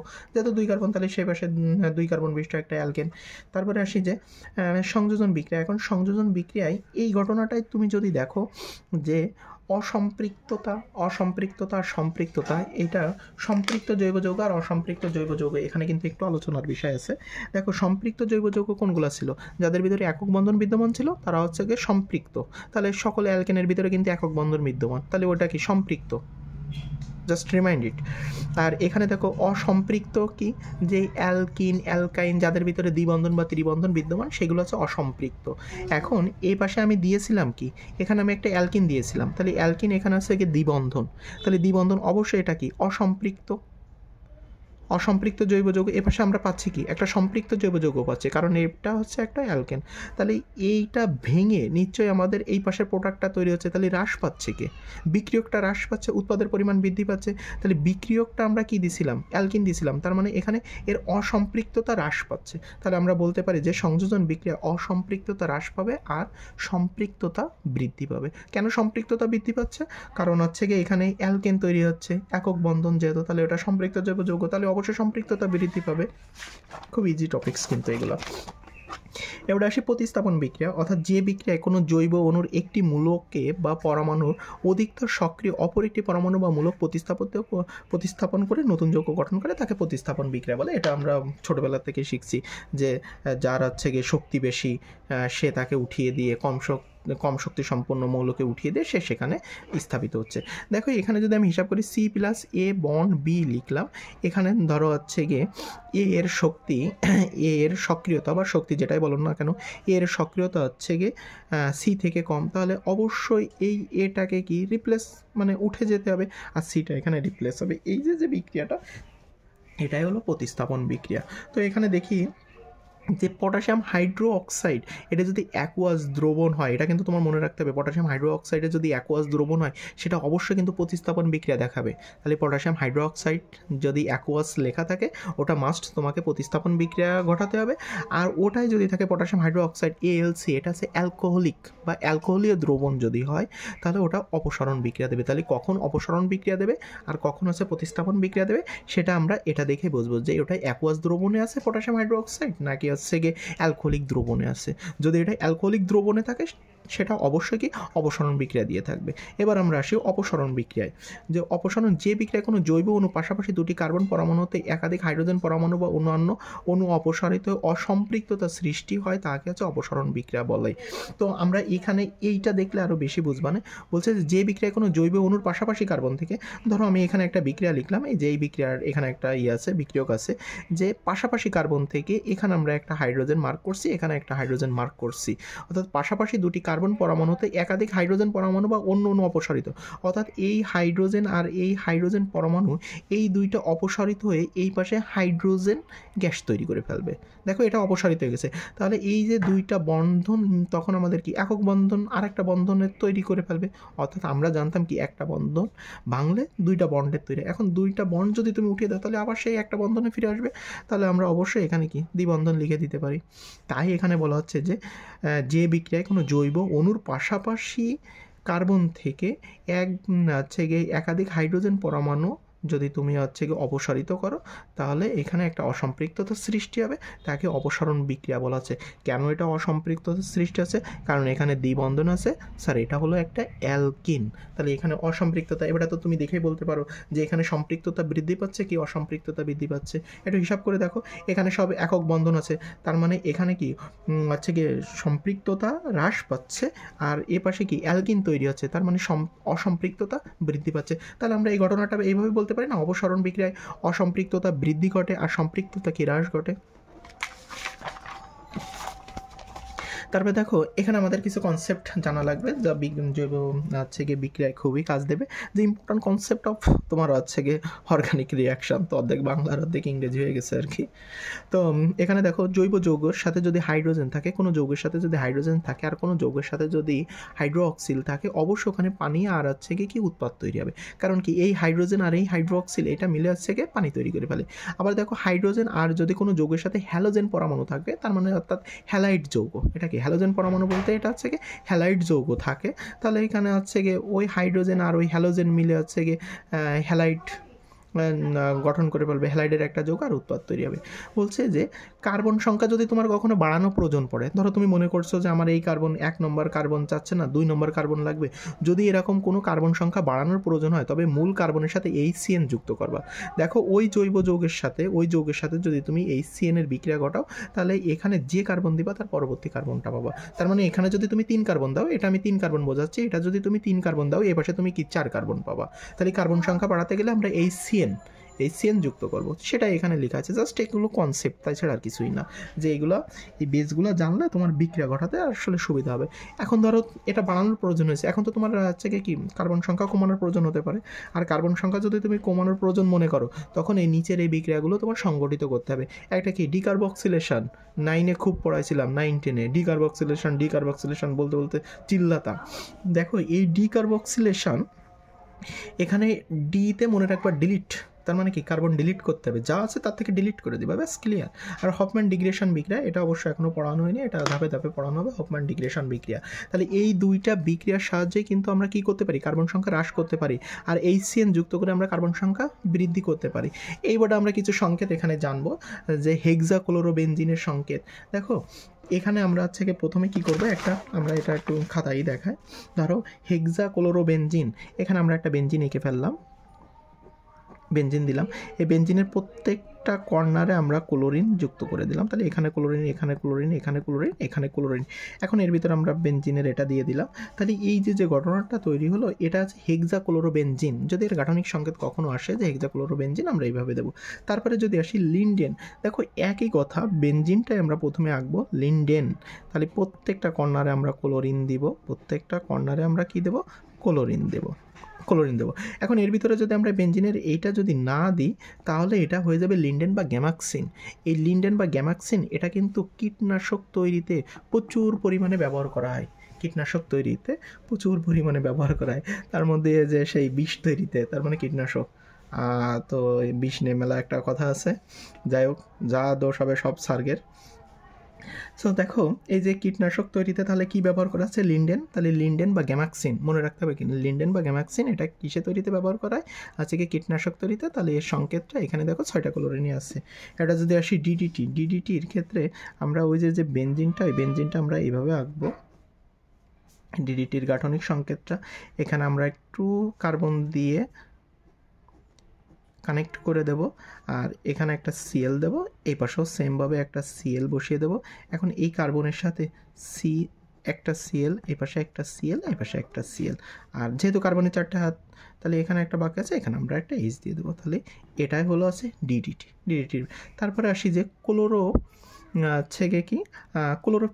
ক্লোরোপিক্রিনের সংকেত আসলে এরকম, CCl3NO2, এটা হলো ক্লোরোপিক্রিন, CCl3NO2।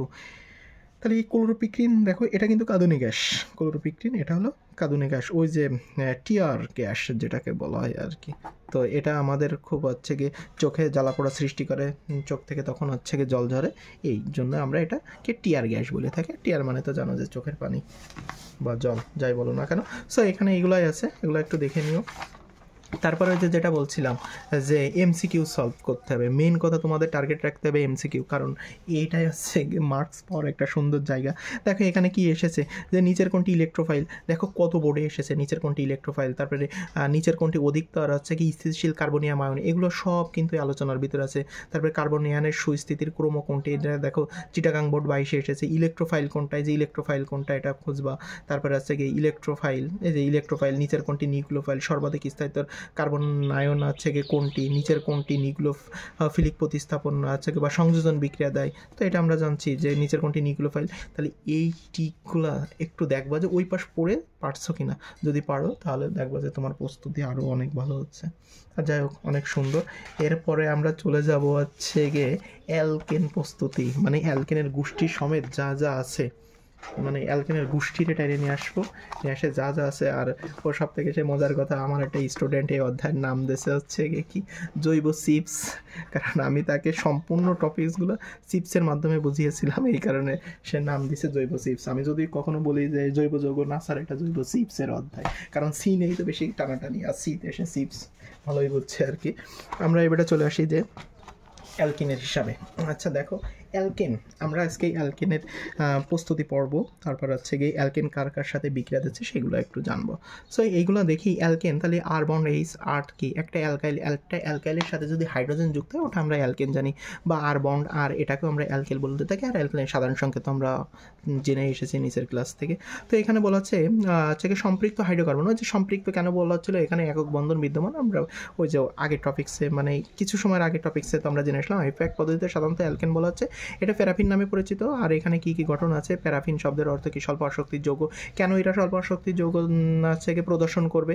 দেখো এখানে দৃঢ় সিগমা বন্ধন, মানে এই বন্ধন ভাঙতে গেলে অনেক শক্তির প্রয়োজন হয়, এত শক্তিশালী বন্ধন, তাই এরা সচরাচর কি বিক্রিয়ায় অংশগ্রহণ নেয় না, তাই এদেরকে এই নামকরণ করা হয়েছে। অর্থাৎ এক কথায় এখানে আছে কি দৃঢ় সিগমা বন্ধন, যাই করো না কেন এখানে দৃঢ় সিগমা বন্ধনের কথা আলোচনায় আসবে। এটা অ্যালকেন প্রস্তুতি, এটা আমরা ছোটোবেলায় পড়ছিলাম যে কার্বন ডাইঅক্সাইড থেকে অ্যালকেন প্রস্তুত করা যায়। হ্যাঁ, তো এখানে কার্বন ডাইঅক্সাইডের ভিতরে তুমি হাইড্রোজেন দিলে, নিকেল দিলে, 250 ডিগ্রি সেলসিয়াস তাপমাত্রা দিলে এখানে মিথেন আর তৈরি হলো। এটা আমরা ক্লাস 9-এর যে আগে যে শিটটা দিছিলাম তোমাদের, ছোটোবেলার শিট, 9-10 মানে কি ছোটোবেলার শিটে দেখে না একদম প্রথমে এটা আছে। এটা আমরা সংযোজন বিক্রিয়া, ছোটোবেলার শিটে এটাও ছিল, কিন্তু ওখানে আমি ওইভাবে বলছিলাম না যে ওটা সংযোজন বিক্রিয়া বা দ্রুত বিক্রিয়া, কারণ সিস্টেমেটিক্যালি তো আগাতে হবে, কারণ একসাথে যদি উপরেরটা মেলা কিছু পড়ে ফেলি তাও সার ভালো না। দেখো সংযোজন বিক্রিয়া, এখানে অ্যালকিন, ওই যে অ্যালকিন হাইড্রোজেনের সাথে যুক্ত হচ্ছিল, এখানে নিকেল ছিল, প্লাটিনাম ছিল বা প্লোডিয়াম ছিল, আর এটা 150 থেকে 200 ডিগ্রি সেলসিয়াস তাপমাত্রা, এটা আবার অ্যারাউন্ড এই তাপমাত্রা। কেউ যদি লেখে যে 160-70, ধরো কেউ লিখে আসলো যে স্যার আমি ভুল করে তো 170 লিখে আসলাম, এটা হবে কি হবে না? আরে ভাই, তুমি 150 থেকে 200 ডিগ্রি সেলসিয়াস তাপমাত্রার ভিতরে তুমি যে কোনো তাপমাত্রা ব্যবহার করো, অবশ্যই তোমার থেকে সেটা রাইট, কিন্তু সে বুঝমান সার হতে হবে, অবুঝমান সার দিয়ে তো আর হবে না। সো দেখো এখানে আছে গিয়ে দ্বিবন্ধন আছে, তাহলে এটা আমরা অ্যালকিনের সাথে হাইড্রোজেন দিচ্ছি, তাহলে নিকেল, প্লাটিনাম আর প্লোডিয়াম দিচ্ছি। আর এখানে অ্যালকাইনের ক্ষেত্রেও তাই সেম। এখন বলা হচ্ছে যে এখানে আমরা সব ক্ষেত্রে কিন্তু নিকেলটাই বেশি ব্যবহার করি, যেহেতু আমি অন্য দুটাও লিখছি কিন্তু নিকেলটা বেশি ব্যবহার করি। আচ্ছা, নিকেল আর হচ্ছে গিয়ে আরেকটা আছে যে এই নিকেল যদি তুমি গুঁড়ো নিকেল দাও, অর্থাৎ র্যানি নিকেল আছে। র্যানি নিকেল কোনগুলো জানো? এটা একটা মজার হিসাব, তো দাঁড়াও 1 মিনিট। ধরো তুমি নিকেল দিচ্ছ, প্রথমে তাপমাত্রা নিকেল যখন দিচ্ছ তখন তুমি তাপমাত্রা বললে যে স্যার আমি তো 150 থেকে 200 ডিগ্রি সেলসিয়াস তাপমাত্রা লিখলাম। এখন কেউ যদি এর আগে চূর্ণ কথাটা লিখে দেয়, চূর্ণ নিকেল, তখন কিন্তু তার হচ্ছে কি রুম টেম্পারেচার হবে। কেন রুম টেম্পারেচার হবে? এই চূর্ণ নিকেলকে র্যানি নিকেল বলা হয়, র্যানি নিকেল। এটা তোমরা একটু জেনে রাখবা, র্যানি নিকেলটা কি।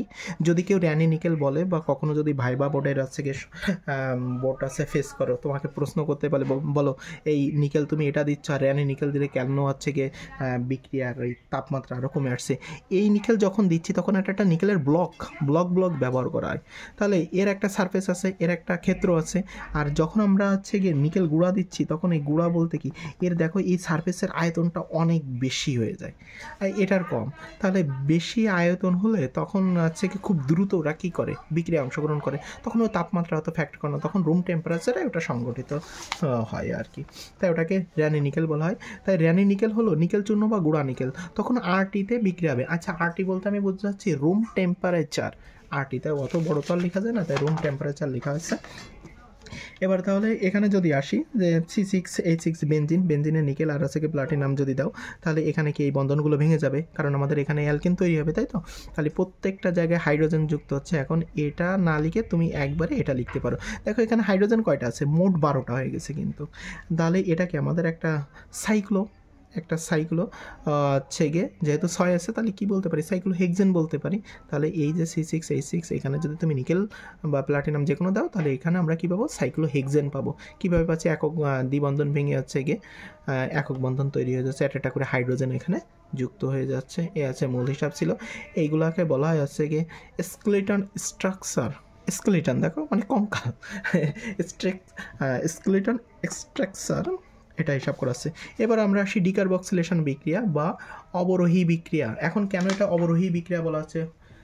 যে ডিকার্বক্সিলেশন বিক্রিয়ার এর আরেকটা নাম আছে অবরোহী বিক্রিয়া, অর্থাৎ এখানে কি কার্বন সংখ্যাটা কমে যায় না, হ্রাস পায়, তাই এখানে অবরোহী বলা হয়। যে কার্বক্সিলিক অ্যাসিড বা ফ্যাটি অ্যাসিডের সোডিয়াম লবণকে যদি তুমি সোডা লাইম, এখন এই সোডা লাইম, আমাদের কিন্তু সোডা লাইমের সংকেতটা অবশ্যই জানতে হবে। দেখো সোডা লাইম এটা তো জানি, এখন সোডার সংকেত যদি আমি বলি, তুমি বলে যে স্যার সোডার সংকেত হচ্ছে লেখেন সোডিয়াম হাইড্রোক্সাইড আর লাইম বলতে ক্যালসিয়াম অক্সাইড, তাহলে এই দুইটাকে একত্রে আমরা কি বলতে পারি? সোডা লাইম বলতে পারি, অর্থাৎ সোডিয়াম হাইড্রোক্সাইড আর হচ্ছে কি ক্যালসিয়াম অক্সাইডকে সোডা লাইম বলছি। তাই সোডা লাইম এটা বলা আছে দ্বারা যদি তুমি উত্তপ্ত করো তখন তুমি কি পাবা, অ্যালকেন পাবা। এই ক্ষেত্রে কার্বন ডাইঅক্সাইড হিসেবে কার্বক্সিলিক মূলকটাকে অপসারিত হয়ে যাবে, আর এই পদ্ধতিকে কার্বক্সিত্যাজন বা ডিকার্বক্সিলেশন বলে। এটা তুমি নিচের ক্লাসে অনেক সুন্দর করে করা হয়েছিল, আমি সেখান থেকে এটা তুলে দিয়েছি, কোনো কিছুই পরিবর্তন করে নাই। দেখো এখানে আছে কি আমরা মেকানিজমটা জাস্ট লিখছি যে এটাকে বলা হয় বিক্রিয়ার মেকানিজম, মানে এই বিক্রিয়াটা আসলে কীভাবে সংঘটিত হচ্ছে এটা হচ্ছে ওই বিক্রিয়ার মেকানিজম। তাহলে এই মেকানিজমটা যদি আমরা খেয়াল করি, এখানে আছে কি বলছে যে সোডিয়াম লবণ অর্থাৎ কার্বক্সিলিক অ্যাসিড বা ফ্যাটি অ্যাসিডের সোডিয়াম লবণ। তাহলে আমি যে কোনো একটা কার্বক্সিলিক অ্যাসিডের বা ফ্যাটি অ্যাসিডের একটা সোডিয়াম লবণ নিছি, সোডিয়াম লবণের ভিতরে কি চালনা করতে হবে, সোডা লাইম চালনা করতে হবে, দিলে এখানে আছে অ্যালকেন তৈরি হবে। কোন অংশটা অ্যাকচুয়ালি বিক্রিয়া সংগঠন করে, আমরা ওই যে অ্যালকাইল মূলকটা আছে COON এর সাথে যে অ্যালকাইল মূলকটা আছে এই অংশটা মিলায় দেখো কি তৈরি আছে, এখানে কয়টা সোডিয়াম আছে, একটা দুইটা, Na2, কার্বন কয়টা আছে, একটা কার্বন আছে, আর অক্সিজেন কয়টা আছে, একটা দুইটা তিনটা, তাহলে CO3। এই যে সোডিয়াম কার্বনেট, এই পাশে সোডিয়াম কার্বনেট তৈরি আছে, আর এই হাইড্রোজেন আর এই পাশে যে অ্যালকাইল মূলক আছে এইটা যুক্ত হয়ে অ্যালকেন তৈরি করে ফেলে। এটা হচ্ছে মূল বিক্রিয়ার মেকানিজম। এই মেকানিজম জানলে আমরা অবশ্যই এটা তৈরি করে ফেলতে পারবো।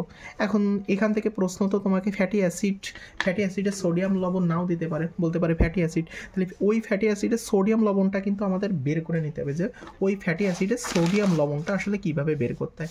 আচ্ছা তুমি কি জানো, ধরো তুমি এখানে লিখলে যে CH3 COOH দিলে, অ্যাসিটিক অ্যাসিড দিলে, তাহলে এটার হচ্ছে যদি তুমি এই ফ্যাটি অ্যাসিডের সোডিয়াম লবণটা কীভাবে পাবা, তাহলে তুমি সোডিয়াম হাইড্রোক্সাইডের সাথে বিক্রিয়া ঘটাবো, সোডিয়াম হাইড্রোক্সাইডের সাথে যদি বিক্রিয়া ঘটাও তাহলে এটাই অ্যাসিড আর এটা হচ্ছে গিয়ে ক্ষার, অ্যাসিড ক্ষার বিক্রিয়া করে কী হবে, লবণ তৈরি হবে, আর হচ্ছে গিয়ে পানি তৈরি হবে। তাহলে এখানে কোন লবণ তৈরি হবে, এই সোডিয়ামের একটা লবণ তৈরি হবে, তাহলে CH3 COON আর অবশ্যই কী হবে হাইড্রোক্সিল আর এই হাইড্রোজেন মিলে তখন হচ্ছে গিয়ে পানি হয়ে যাচ্ছে। তাহলে এইভাবে কিন্তু আমরা ফ্যাটি অ্যাসিড বা হচ্ছে গিয়ে কার্বক্সিলিক অ্যাসিডের সোডিয়াম লবণটা বের করে নেব। তারপরে যে আমরা কী করবো, ওকে ডিকার্বক্সিলেশন বিক্রিয়া ঘটাবো। এখন ডিকার্বক্সিলেশন তো তুমি এটা তো জানো যে ডিকার্বক্সিলেশন কোনটাকে বলা হচ্ছে। তো দেখো এই যে এখানে আমি একটা বিক্রিয়া লিখছি যে CH3 COOH, এখানে তুমি এই প্রোডাক্টটা দেখেই তোমার বুঝতে হবে এটা ডিকার্বক্সিলেশন। সোডিয়াম হাইড্রোক্সাইড আর ক্যালসিয়াম অক্সাইড যখনই থাকবে আমাদের কিন্তু এই প্রভাবকগুলো দেখেই বুঝে নিতে এটা কোন ধরনের বিক্রিয়া, কারণ তোমার এটা টিকে থাকতে পারে, তোমার একটা ধরো মেডিকেলের টিক চলে আসলো, এটা ধরো মেডিকেলের টিকে, এখান থেকে কিন্তু আবার প্রশ্ন দিয়ে থাকে, আবার বিভিন্ন ভর্তি পরীক্ষায় এখানে দেয়। তাহলে এখানে কী করছো যে সোডিয়াম হাইড্রোক্সাইড আর ক্যালসিয়াম অক্সাইড, তাহলে এটা আমরা দেখেই বুঝতে পারছি যে একমাত্র সোডা লাইম ব্যবহার করা হচ্ছিল কি ডিকার্বক্সিলেশন বিক্রিয়ায়। তাহলে সেই ক্ষেত্রে এখন এই COOH এই মূলকগুলো যা থাকে এটা চোখ বন্ধ করে, এটা শর্টকাট টেকনিক, চোখ বন্ধ করে তুমি উঠাই দিবা, দিয়ে এখানে কি করবে একটা হাইড্রোজেন যুক্ত করে দিবা, এখানে একটা হাইড্রোজেন যুক্ত করে দিবা। অর্থাৎ এই যে কার্বক্সিলেশন, দেখো কার্বক্সিলেশনে অর্থাৎ এই কার্বন যে অক্সিজেনের সাথে যুক্ত ছিল ওই অংশটাকে আমরা কার্বক্সিলেশন হচ্ছে গিয়ে হিসাব করছি, তার মানে COO মূলক, এই COO মূলক এটাই কী হবে, হ্রাস পাবে। আমরা এখানে মূল প্রোডাক্টটাই লিখি, এর বাইরে যে এখন বলতে পারো স্যার এপাশে তো সোডিয়াম কার্বনেট লেখেননি, আরে ভাই আমাদের মূল প্রোডাক্ট তৈরি করতে পারলেই হয়ে যাচ্ছে, এপাশে কী হলো না হলো ওসব আমাদের দেখার বিষয় না। তাহলে এখানে আমরা তাপ দিছি, দেখো এখান থেকে COO মূলকটা বেরিয়ে যাচ্ছে, COO মূলকটা বেরিয়ে যাচ্ছে, তাহলে COO মূলক উঠে ওখানে কি একটা হাইড্রোজেন যুক্ত হবে, এখানে একটা হাইড্রোজেন যুক্ত হবে। চোখ বন্ধ করে তুড়ির বেগে সব তোমরা একদম মানে কয়েক সেকেন্ডও লাগবে না, এটাই ধরো মেডিকেল একটা টিকেট, কয়েক সেকেন্ডও লাগে নাকি করতে। এটা ধরো হচ্ছে কি সাবানের সাথে তোমাকে বলা হলো যে সাবানের সাথে তুমি সোডা লাইমের বিক্রিয়া ঘটালে কী পাবা, তাহলে অবশ্যই তুমি এটা হিসাব করে ফেলো যে কী পাবা। এটাই এই যে মাথায় রেখো, এটা হচ্ছে অ্যালকাইল, এই অ্যালকাইলের সাথে C17H35, এটা কি আমাদের একটা অ্যালকাইল মূলক, এই অ্যালকাইল মূলকের সাথে কী করবা, একটা হাইড্রোজেন অ্যাড করে দিবা, ব্যাস এখানে লিখে দিবা, তো যা হয় তাই। দেখো অন্য টপিক্সের ক্ষেত্রে এই যে এখানে কীভাবে তৈরি হয় সেটা আমি একটু দেখাচ্ছি। CH3 COO, এখান থেকে আমরা কী করবো যে ফ্যাটি অ্যাসিডের সোডিয়াম লবণটা বের করে নিচ্ছি, অর্থাৎ এই যে ইথানোয়িক অ্যাসিডটা, ফ্যাটি অ্যাসিড বা ইথানোয়িক অ্যাসিড থেকে ওই ইথানোয়িক অ্যাসিডের থেকে আমরা আজকে সোডিয়াম ইথানোয়েটটা তৈরি করে নিচ্ছি। তাহলে সেমভাবে এটাও সোডিয়াম প্রোপোনেট তৈরি করে নিচ্ছি। ও যে কীভাবে তৈরি করতে হয়, তাহলে ফ্যাটি অ্যাসিডের সোডিয়াম লবণ আমরা কীভাবে তৈরি করবো এটা তো আমরা জানি যে হচ্ছে গিয়ে অ্যাসিডের সাথে আমরা ক্ষারের একটা বিক্রিয়া ঘটাবো, অ্যাসিডের সাথে ক্ষারের বিক্রিয়ায় যা উৎপন্ন হবে, যে লবণ উৎপন্ন হবে ওটাকে আমরা বলবো সোডিয়াম লবণ। তাহলে এই টপিক্সে এটাই ছিল। তারপরে আসি, দাঁড়াও তো দেখি এর আগেরটা 3 নম্বর ছিল, এটা হচ্ছে 4 নম্বর। আচ্ছা ঠিক আছে, দেখো ক্লিমেনসন বিজারণ, এবার আমরা জানবো ক্লিমেনসন বিজারণ, এটা আমাদের সম্পূর্ণ নতুন টপিক্স ইন্টারমিডিয়েটের। এখন এই ক্লিমেনসন বিজারণটা ক্লিমেনসন বিজারণটা জানার আগে আমাদের কার্বনিল গ্রুপ সম্পর্কে একটু ধারণা রাখতে হবে। কার্বনিল গ্রুপটা কি, এটা কিন্তু আমি যেহেতু তো 5 নম্বর আছে গিয়ে থেকে শিট থেকে এটা শুরু করছি, তার মানে এর পরের আগের ক্লাসগুলো তো কখনো আমার আপলোড করা হয়নি। তো হচ্ছে এর আগেরগুলো যদি কখনো নামকরণে আপলোড করি তখন হচ্ছে গিয়ে তুমি এই কার্বনিল গ্রুপটা অবশ্যই জানতে পারবে। দেখো কার্বনিল গ্রুপটা কি, যে COO এটাকে আমরা কি বলছি, কার্বনিল গ্রুপ বলছি, ঠিক আছে। এই যে এটাকে কার্বনিল গ্রুপ। এখন এই কার্বনিল গ্রুপটা যদি থাকে, এখন কার্বনিল গ্রুপের জায়গায় আমরা হচ্ছে কি মিথিলিন মূলকটা প্রতিস্থাপন করে দেবো, অর্থাৎ CH2 এই মূলকটা প্রতিস্থাপন করব। অর্থাৎ যেখানে আমরা কার্বনিল গ্রুপ পাবো সেই কার্বনিল গ্রুপের জায়গায় আমরা কান ধরে নিয়ে উঠাই দিবা, দিয়ে CH2 মূলক বা মিথিলিন মূলকটা বসিয়ে দিবা। এখন এই ক্লিমেনসন বিজারণে আমাদের হচ্ছে কি জিঙ্ক অ্যামালগামটা ব্যবহার করাবে। দেখো জিঙ্ক অ্যামালগাম, এইচজি যেখানে থাকে এটাকে আমরা অ্যামালগাম বলি, এইচজি হলো অ্যামালগাম। এখন এর সাথে জিঙ্ক আছে, তাহলে আমরা এটাকে কি বলতে পারি, জিঙ্ক অ্যামালগাম বলতে পারি। এখন এই জিঙ্ক অ্যামালগামটাই কেন ব্যবহার করা হচ্ছে সেটাই আমাদের হচ্ছে হিসাব। তাহলে জিঙ্ক অ্যামালগামের সাথে তুমি জিঙ্ক অ্যামালগামের সাথে গাঢ় HCl দাও, গাঢ় HCl দাও, তাহলে এখানে 4 মোল তোমার হাইড্রোজেন, জাইমান হাইড্রোজেন উৎপন্ন হবে। তাহলে জিঙ্ক অ্যামালগামের সাথে গাঢ় HCl দিতে হবে, কিন্তু এটা কনকে HCl, এই গাঢ় HCl দেবে, তো এখানে আমরা জাইমান হাইড্রোজেন পাবো। আর জাইমান হাইড্রোজেন হলো তীব্র বিজারক, জাইমান হাইড্রোজেন হলো তীব্র বিজারক।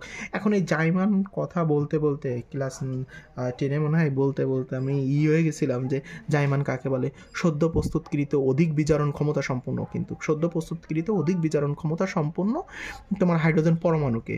আর এটা কিন্তু খুব কম সময়ের জন্য তৈরি হবে, একদম কম সময়ের জন্য তৈরি হবে, সেটাকে আমরা জাইমান বলে থাকি। ওটা জাইমান হাইড্রোজেন হতে পারে, জাইমান ক্লোরিন হতে পারে, জাইমান অক্সিজেন হতে পারে, সদ্য প্রস্তুতকৃত আর অধিক বিজারণ ক্ষমতা সম্পন্ন কিন্তু থাকতে হবে।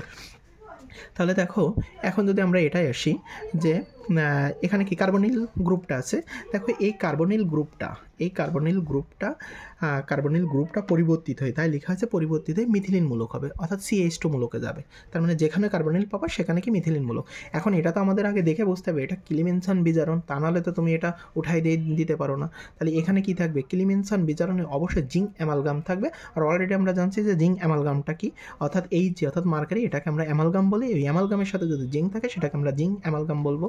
তাহলে দেখো আমরা এই বিক্রিয়াটাই যদি খেয়াল করি CH3, দেখো এখানে একটা কি কার্বনিল মূলক আছে। তাহলে তোমার প্রথম কাজ কি হবে, এই কার্বনিল মূলকটাকে সুন্দর করে টুকুস করে উঠাই ফেলবা। উঠে দেখো এই বিক্রিয়া তো দেখে আমরা বুঝতে পারছি এখানে জিঙ্ক অ্যামালগাম আছে, আবার গাঢ় HCl আছে। তাহলে জিঙ্ক অ্যামালগাম আর গাঢ় HCl কোনটায় ব্যবহার করা ছিল, ক্লিমেনসন বিজারণে ব্যবহার করা ছিল। তাহলে আমরা কি করতে পারি, এইটুকু উঠায়, তাহলে ওখানে কি হবে, ক্লিমেনসন বিজারণে আমরা কি পড়ছিলাম যে এই মিথিলিন মূলকটা এখানে প্রতিস্থাপন করতে হবে। তাহলে দেখো এই যে সেই মিথিলিন মূলকটা এখানে প্রতিস্থাপন করা হয়েছে। Is it clear? এবারে পরেরটায় আসি। দেখো আমরা যদি এটাই লিখি যে ফর্মালডিহাইড এই CHO, এটাকে আমরা কি বলি, ফর্মালডিহাইড। এর সাথে তোমার এখানে দিলাম যে গাঢ় HCl দিলাম আর জিঙ্ক অ্যামালগাম দিলাম। এখন এখানে তুমি দেখছো যে স্যার সে কার্বনিল মূলক তো খুঁজে পাচ্ছি না। আচ্ছা CHO এটাকে আমরা এভাবে লিখতে পারি না বন্ডিং দিয়ে। তাহলে দেখো এই ভিতরের এটা কি আমাদের সেই কার্বনিল মূলক বা কার্বনিল গ্রুপ হয়ে গেল না।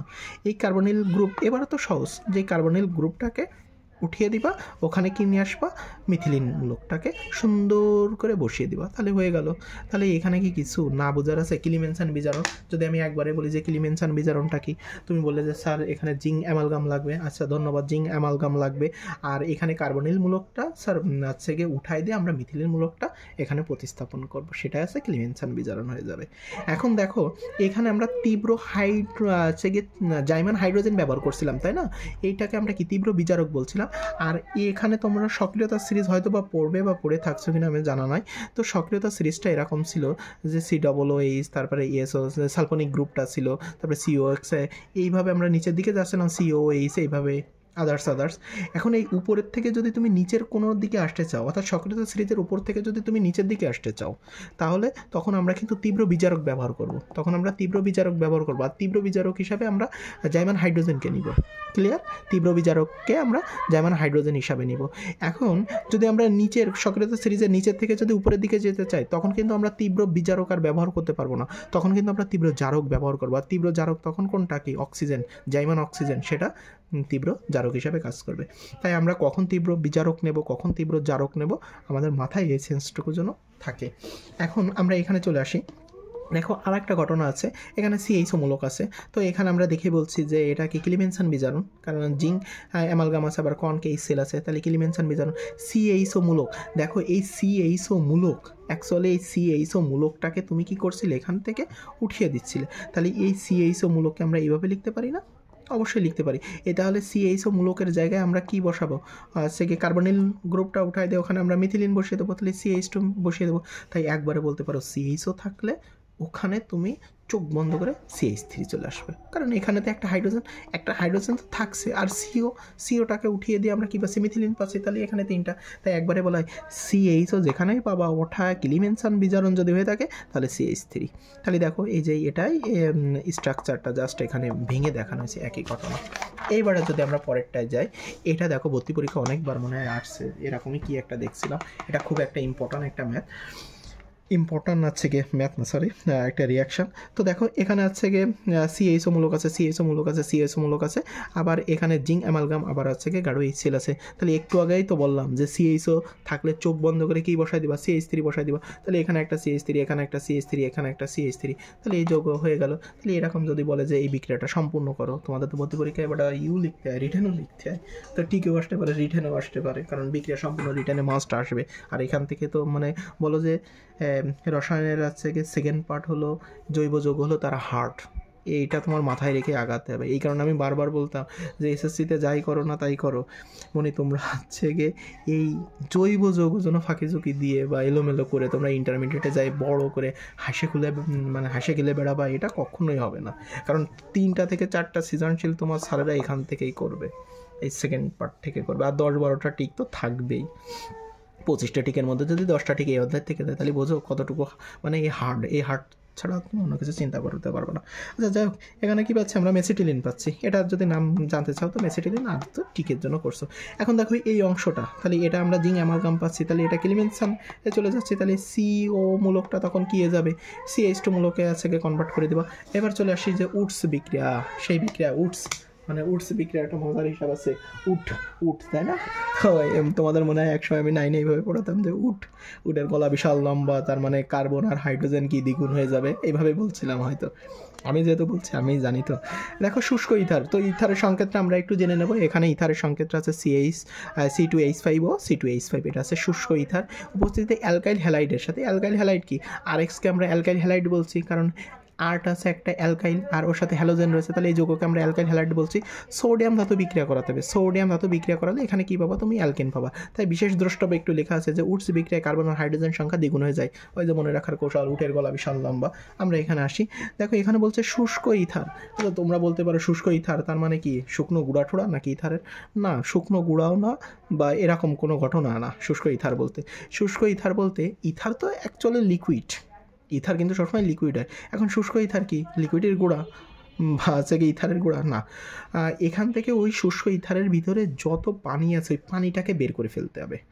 শুষ্ক ইথারের ভিতরে পানিটা মানে শুষ্ক ইথারের থেকে তোমার পানিটা বিয়োজন ঘটাতে হবে বা বের করে ফেলতে হবে, যেটা পাবা সেটা হলো শুষ্ক ইথার। এখন বলতে পারো কেন স্যার ওই পানি বের করে ফেলতে হবে, এমনি ইথার দিলে সমস্যা কি? আচ্ছা দেখো এখানে আমরা বিক্রিয়া ঘটাচ্ছি কিন্তু সোডিয়াম ধাতুর সাথে, সোডিয়াম কিন্তু সক্রিয়তা খুব সক্রিয় একটা মৌল, তাই না? তাহলে ও কী করে, পানি পাইলে তো আর বসে থাকবে না।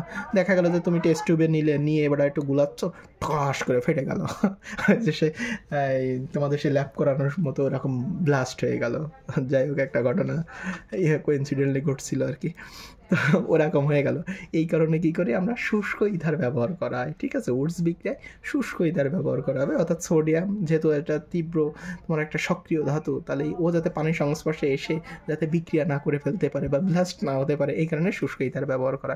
তো আমরা দেখি আজকে বিক্রিয়ার মেকানিজমটা দেখে আসি। দেখো RX-এর সাথে সোডিয়াম ড্রাই ইথার বা শুষ্ক ইথার নিচ্ছ, তাহলে ড্রাই ইথার যেটা যখনই ড্রাই ইথার ব্যবহার করছি তখন ওটা কোন বিক্রিয়া, উডস বিক্রিয়া। তাহলে আমাদের মাথায় কিন্তু এই সেন্সটুকু রাখতে হবে, উডস বিক্রিয়ায় ড্রাই ইথার ব্যবহার করা আছে, সোডিয়াম ধাতুটা ব্যবহার করা আছে, জাস্ট এইটুকু মনে রাখলেই হয়ে যায়। তাহলে এখানে কী হবে, এই যে হ্যালোজেন RX যেটা আছে বা অ্যালকাইল হ্যালাইড, এখানে যে এক্সটা আছে এই এক্সটাকে সোডিয়ামের সাথে বিক্রিয়া করে ওখানে সোডিয়ামের একটা হ্যালাইডের যৌগ সোডিয়াম হ্যালাইড একটা যৌগ গঠন করে ফেলবে। আর এখানে হচ্ছে গিয়ে তোমার একটা আর মূলক যুক্ত হবে, কারণ ওই যে উডস বিক্রিয়া হাইড্রোজেন আর কার্বন কি দ্বিগুণ হয়ে যাচ্ছে, তাহলে এটা দ্বিগুণ হয়ে যাবে। সো এখানে দেখো CH3, তাহলে তো তুমি এখনই বলে দিতে পারবে না স্যার এখানে CH3 তৈরি হবে, ব্যাস ক্লিয়ার। এবারে এটাই আসি যে শুষ্ক ইথার। এখানে দেখো আমরা আগে দিয়েছিলাম কি একটাই অ্যালকাইল হ্যালাইড দিয়েছিলাম, তার সাথে হচ্ছে গিয়ে উডস বিক্রিয়া সংগঠিত করছিলাম। এখন যদি একাধিক অ্যালকাইল হ্যালাইড থাকে তখন কি ঘটনা ঘটবে, আমরা একটু সেই ঘটনাটাই দেখে আসবো যে পরবর্তী কী ঘটনাটা ঘটে। ধরো আমি এখানে লিখলাম 2 কার্বন বিশিষ্ট একটা অ্যালকাইল হ্যালাইড, দেখা যায় তো, হ্যাঁ 2 কার্বন বিশিষ্ট CH3CH2 Br দিলাম এই একটা, আর এখানে 1 কার্বন বিশিষ্ট একটা অ্যালকাইল হ্যালাইডের যৌগ লিখলাম। তো এখানে আমরা অবশ্যই ড্রাই ইথারটা আনবো, ইয়ার ড্রাই ইথার দিয়ে দিলাম। এখন সেই সোডিয়ামটা তো এখানে হচ্ছে গিয়ে মিসিং থেকে গেছে, তো আমরা একটু ওর সাথে প্লাস সোডিয়াম এখানে দিয়ে দিলাম, এনে দিয়ে দিলাম। ওটাও হয়তো বা লেখা হয়নি, ওটা তোমরা একটু লিখে নিও, সোডিয়ামটা দিতে হবে। তাহলে সোডিয়াম প্লাস এটা। এখন এই যে অংশটা আগে কি করবে, এটার দ্বিগুণ হবে, এই অংশটা দ্বিগুণ হবে। তাহলে এই অংশটার দ্বিগুণ আমরা একটা প্রোডাক্ট লিখে ফেলি, CH3 লিখলাম। তারপরে দেখো এখানে যেটা আছে, এখানে আর একটা অ্যালকাইল মূলক আছে, এরও আমরা দ্বিগুণ হচ্ছে গিয়ে অ্যালকেন তৈরি করে ফেলবো, তার মানে CH3। এইবারে এরা দুইটা মিলায়ে বিক্রিয়া করবে, এই দুইটা যুক্ত হবে। তাহলে এখানে CH3CH2 আর এটা CH3। তাহলে আমরা এখানে কয়টা প্রোডাক্ট পাচ্ছি, এটা পাচ্ছি না, আর এই সোডিয়াম এগুলো তো এই পাশে বিক্রিয়া করে ফেলছে। সো এখানে একটা সোডিয়ামটা মিসিং হয়ে গেছে, পেন মিস্টেক হয়েছে আর কি, এখানে আমি এনে দিয়ে দিলাম। সো এটা খুব ইম্পর্ট্যান্ট, কিন্তু মোস্ট ইম্পর্ট্যান্ট। তো এখানে যদি আমরা একটার ক্ষেত্রে আমরা পাচ্ছিলাম একটা, আর এটার ক্ষেত্রে এরকম যে এখানে এর দ্বিগুণ পাবো, এই পাশে যে হচ্ছে গিয়ে তোমার অ্যালকাইল হ্যালাইড আছে এটারও দ্বিগুণ পাবো। আবার এই দুইটার ভিতরে কি করবে, এরা বিক্রিয়া করে ফেলে, এই দুইটার ভিতরে যখন বিক্রিয়া করবে তখন আরেকটা প্রোডাক্ট পাবো, এই যে সেই প্রোডাক্টটাই, ঠিক আছে। আর এই যে বাই প্রোডাক্ট যেটা পাচ্ছে ওটা না লিখলেও কোনো সমস্যা নেই, দেখো এখানে আমি কিন্তু লিখে নাই বাই প্রোডাক্টটা। আচ্ছা, এটাই ছিল হচ্ছে গিয়ে তোমার উডস বিক্রিয়া। তাহলে এখানে আমরা কিলিমেনশন শিখলাম, উডস শিখলাম। এবার চলে যাব উলফ কৃষ্ণার সাহেবকে, ওই যে উলফ কৃষ্ণ সাহেবে যাবো। হ্যাঁ, উলফ কৃষ্ণার বিজারণ। এখন উলফ কৃষ্ণার বিজারণে আমাদের প্রথম যেটা মনে রাখতে হবে, যাই হোক কি জৈব যৌগ খুব হাসির একটা সাবজেক্ট, আর বোরিং না পারলে তো সব কিছুই বোরিং। দেখা গেল স্যার বকে যাচ্ছে ক্লাসে, সব মাথার উপর দিয়ে দৌড়াচ্ছে, সুন্দর একটা ঘুম চলে আসলো, স্যারের ব্ল্যাকবোর্ড মুছতে একটা সুন্দর ঘুম হয়ে গেল, এটা হতেই পারে। আর যদি তুমি একটু মজা খুঁজে পাও জৈব যৌগের ভিতরে, তাহলে ভাবো যে স্যার কোন সময় 2 ঘন্টা হয়ে গেছে, 2.5 ঘন্টা হয়ে গেছে, মোটেই বোঝা যায় না। আমার একটা স্টুডেন্টে পড়াতে যায়, আমি বুঝেছিলাম 2 ঘন্টা না, প্রায় 2 ঘন্টা হয়ে গেছে, আমি 3টা-4টা শিখাইছি, কোনো বোরিং কিচ্ছুই লাগে না। আচ্ছা দেখো, উলফ কৃষ্ণার বিজারণে আমরা হাইড্রাজিনটা ব্যবহার করবো। হাইড্রাজিনের সংকেতটা তাহলে তোমার একটু মেমোরিতে রাখতে হবে, NH2, এটা হলো হাইড্রাজিন। যখনই তুমি হাইড্রাজিন খুঁজে পাবা তখনই তোমার মাথায় যেন চলে আসে ওটা উলফ কৃষ্ণার বিজারণ। হাইড্রাজিন যখনই থাকবে সেটা কী হবে, উলফ কৃষ্ণার বিজারণ। তাহলে উলফ কৃষ্ণার বিজারণ থেকে কিন্তু তুমি তখন অ্যালকেন তৈরি করতে পারো। আচ্ছা, এটা দেখো এই মেকানিজমটা আসলে কয়েকটা ধাপে সম্পূর্ণ হয়, আমি এখানে একটা লিখলাম, এই যে এটা বিক্রিয়াটা লিখলাম। ধরো আমি এই বিক্রিয়াটা একটু খাতায় এখানেই দেখাই। এখানে আমি লিখলাম যে কার্বন CH3, এখানে আমি হাইড্রোজেন দিলাম ডাবল বন্ড ও, এখানে আমি হচ্ছে গিয়ে সেই হাইড্রাজিন নিয়ে আসলাম। তো হাইড্রাজিন হচ্ছে গিয়ে H2N বন্ড NH2। এখন এর সাথে আমরা কি করব, এখান থেকে পানি বিয়োজন ঘটাতে হবে। প্রথম স্টেপে আসে পানি বিয়োজন। এখন পানি বিয়োজন ঘটাতে গেলে আমাদের এই অংশটুকু, এই অংশটুকু থেকে পানি বেরিয়ে যাবে। তাহলে এই অংশটুকু আমরা বাদ দেব, দিয়ে এটা এর সাথে অ্যাড করে দেবো। তাহলে এখানে যে প্রোডাক্ট আছে আমরা সেটাই লিখে ফেলি, এইচ লিখলাম। তাহলে এখানে হচ্ছে গিয়ে ডাবল বন্ড দিলাম, তাহলে এখানে আমাদের এনটা এখানে চলে আসবে, আর NH2টা লিখলাম। আর এই যে এখানে আমরা পানি মাইনাস করে দিলাম, H2, পানিটাকে বের করে দিচ্ছি। তারপরের ঘটনাটা কি আসবে, এখানে যে নাইট্রোজেন আছে এই অংশটা, এই দেখো এই অংশটার থেকে এখানে নাইট্রোজেনটা বেরিয়ে যাবে। তাহলে এটা যদি তুমি বের করে দাও মাইনাস নাইট্রোজেন, তাহলে এখানে কি থাকছে, যে CH3 থাকছে, হচ্ছে গিয়ে বন্ড C, এখানে হচ্ছে গিয়ে কী থাকে, H2 থাকে, আর এখানে H থাকে। তো এই ঘটনাটাকে আমরা এইভাবে না লিখে নিশ্চয়ই এইভাবে লিখতে পারি, CH3, দেখো 2 আর 1 3, তাহলে CH3 লিখতে পারি। মূল কথা বোঝা গেছে যে CH3 তাহলে এই যে উলফ কৃষ্ণার বিজারণে এই দুইটা ধাপে কিন্তু এটা সম্পূর্ণ হয়, দুইটা ধাপে এটা সম্পূর্ণ হচ্ছে। প্রথমে কী হবে, পানিটা বেরিয়ে যাবে, দেন নাইট্রোজেনটা থেকে বেরিয়ে যাবে, তারপরে যাই তুমি কী পাবা, এই 2 কার্বন বিশিষ্ট অ্যালকেন পাবা। এখন পরীক্ষায় আসলে তো আমরা এত কাহিনী সাজাবো না বসে বসে পরীক্ষার খাতায়, জাস্ট এটা তোমার গিয়ে বেসিক, এই বেসিকটা তোমার তৈরি হচ্ছে যে উলফ কৃষ্ণার বিজারণে কীভাবে সম্পূর্ণ হয়। এখন আমরা কি করব, তো তোমাকে তো ডাইরেক্ট সরাসরি দিয়ে দেবে। এখানে আমরা একটু হিসাব করি, এখানে কার্বন কয়টা আছে, এখানে কার্বন আছে কি 2 কার্বন, তাই তো। আমরা এখানে প্রোডাক্ট পাচ্ছি কয় কার্বনের, আর এটা আমরা তৈরি করছি কি, নিশ্চয়ই এটা আমরা অ্যালকেন তৈরি করছি, তার মানে আমাদের প্রোডাক্ট কিন্তু 2 কার্বন বিশিষ্টই অ্যালকেন তৈরি হবে। তা 2 কার্বন বিশিষ্ট অ্যালকেন তো ওই 9-10 ছেলেপিলেরা লিখে দেবেন, এই যে স্যার 2 কার্বন বিশিষ্ট অ্যালকেন লিখে দিলাম। তার মানে এখানে চোখ বন্ধ করে তুমি 2 কার্বন বিশিষ্ট অ্যালকেন লিখে দিবা। এখন কোন ক্ষেত্রে সেটা কিন্তু তোমার এই দেখে বুঝতে হবে যে হাইড্রাজিন আছে কিনা, বা কোন প্রসেসে তুমি এটা তৈরি করছো, যে উলফ কৃষ্ণার বিজারণে এটা তুমি তৈরি করছো। Is it clear? এখন আমরা যদি আসি এই প্র্যাকটিসে আসি, ধরো এখানে এটা দিলে, তাহলে এটা তুমি এটা দেখেই বুঝছো যে এটা হাইড্রাজিন, তার মানে এটা উলফ কৃষ্ণার বিজারণ। তাহলে এখানে আমরা একটু কার্বন সংখ্যা কাউন্ট করে আসি, 1 2 3, তাহলে 3 কার্বন আছে, তাহলে আমরা প্রোডাক্ট কয় কার্বনের পাবো, অবশ্যই 3 কার্বনের পাবো। তা চোখ বন্ধ করে আমরা 3 কার্বন বিশিষ্ট অ্যালকেন লিখে দেবো। তারপরটা দেখো এখানে আছে গিয়ে এই CO ফর্মালিডিহাইড আছে, তো এখানে এই যে কার্বন কয়টা, একটা, তাহলে আমরা গিয়ে এখানে হাইড্রাজিন আছে থাকতে লাগুক, তো উলফ কৃষ্ণার বিজারণে তাহলে এর পাশে আমরা কয় কার্বন পাবো, ওইটাই পাবো। ক্লিয়ার? এই আছে উলফ কৃষ্ণার বিজারণ। তাহলে উলফ কৃষ্ণার বিজারণের তোমার সেন্সটা কি আসবে, যে এখানে হাইড্রাজিন আছে, উলফ কৃষ্ণার বিজারণে হাইড্রাজিন, এই হাইড্রাজিনটা তোমার একটু মনে রাখতে হবে, যে হাইড্রাজিন থাকলে সেটা উলফ কৃষ্ণার বিজারণ। ওই যে কৃষ্ণা সাহেবরে পানি বের করে দিবা, যে কি, যাই হোক এখানে একটা মজার ঘটনা ছিল আর কি, যে আমরা যে উলফ কৃষ্ণা, ওই যে কৃষ্ণা বা কৃষ্ণ ঠাকুর যে সেসব হিন্দু ধর্মের যেটা আছে, মনে করবো যে ওকে যে পানি দিতে হয়, গ্লাসের থেকে পানি বের করে দিতে হয়, তার মানে উলফ কৃষ্ণার বিজারণে পানিটা দিয়ে দিতে হবে আর কি। আচ্ছা, তারপরে আসি যে কি গ্রিক নাট বিকারক, এইটা আমরা একটু জানবো যে গ্রিক নাট বিকারকটা কি। একটু পাতাটা উল্টাইনি। দেখো গ্রিক নাট বিকারকে গ্রিক নাট বিকারক থেকেও আমরা কি অ্যালকেনটা তৈরি করতে পারি। এখন আমাদের গ্রিক নাট বিকারকটা জানতে হবে। গ্রিক নাট বিকারক হলো RMGX, একে বলা হচ্ছে গ্রিক নাট বিকারক। RMGX মনে রাখবো, আমার একটা RMGX কোম্পানি আছে, সেটা আমরা বাংলা হিসাব করছি কি গ্রিক নাট বিকারক। সো এই গ্রিক নাট বিকারকটা কীভাবে তৈরি হয় সেটা আমরা একটু জানবো। কি অ্যালকাইল হ্যালাইড, অ্যালকাইল হ্যালাইডের ভিতরে তুমি ম্যাগনেশিয়াম ধাতু দিচ্ছ, তাহলে অ্যালকাইল হ্যালাইডের ভিতরে ম্যাগনেশিয়াম ধাতুতে তুমি তাপ দিচ্ছ, এখানে কি তৈরি হয়ে যাচ্ছে, যে গ্রিক নাট বিকারক হয়ে যাচ্ছে, RMGX তৈরি হয়ে যাচ্ছে, তাই না? RMGX কোম্পানি কিন্তু তোমার এটা RMGX কোম্পানি। তো দেখে আসি এখন এই জায়গা থেকে আমরা একটু চার্জ হিসাব করে আসি। দেখো RMGX, এখন কোনটা চার্জ কত বা জারণ মান। আচ্ছা তুমি জানো যে ম্যাগনেশিয়ামের কত, +2, এটা তো আমরা জানি ম্যাগনেশিয়ামের +2, তাহলে এই দুইটা অবশ্যই কি -1 হতে হবে, তার মানে অ্যালকাইলেরও কত -1, তোমার হ্যালোজেনেরও কত -1। ক্লিয়ার? এখন আমরা বিক্রিয়ার মেকানিজমটা নিয়ে একটু আলোচনা করব। তাহলে এই গ্রিক নাট বিকারকের সাথে তোমার পানি যদি দাও, তাহলে অবশ্যই এখানে অ্যালকেন তৈরি হবে। গ্রিক নাট বিকারকের ভিতরে পানি দিলে কি তৈরি হবে, অ্যালকেন তৈরি হবে। আর যা বাকি থাকে আমরা একটু মেকানিজমটা দেখি বিক্রিয়ার।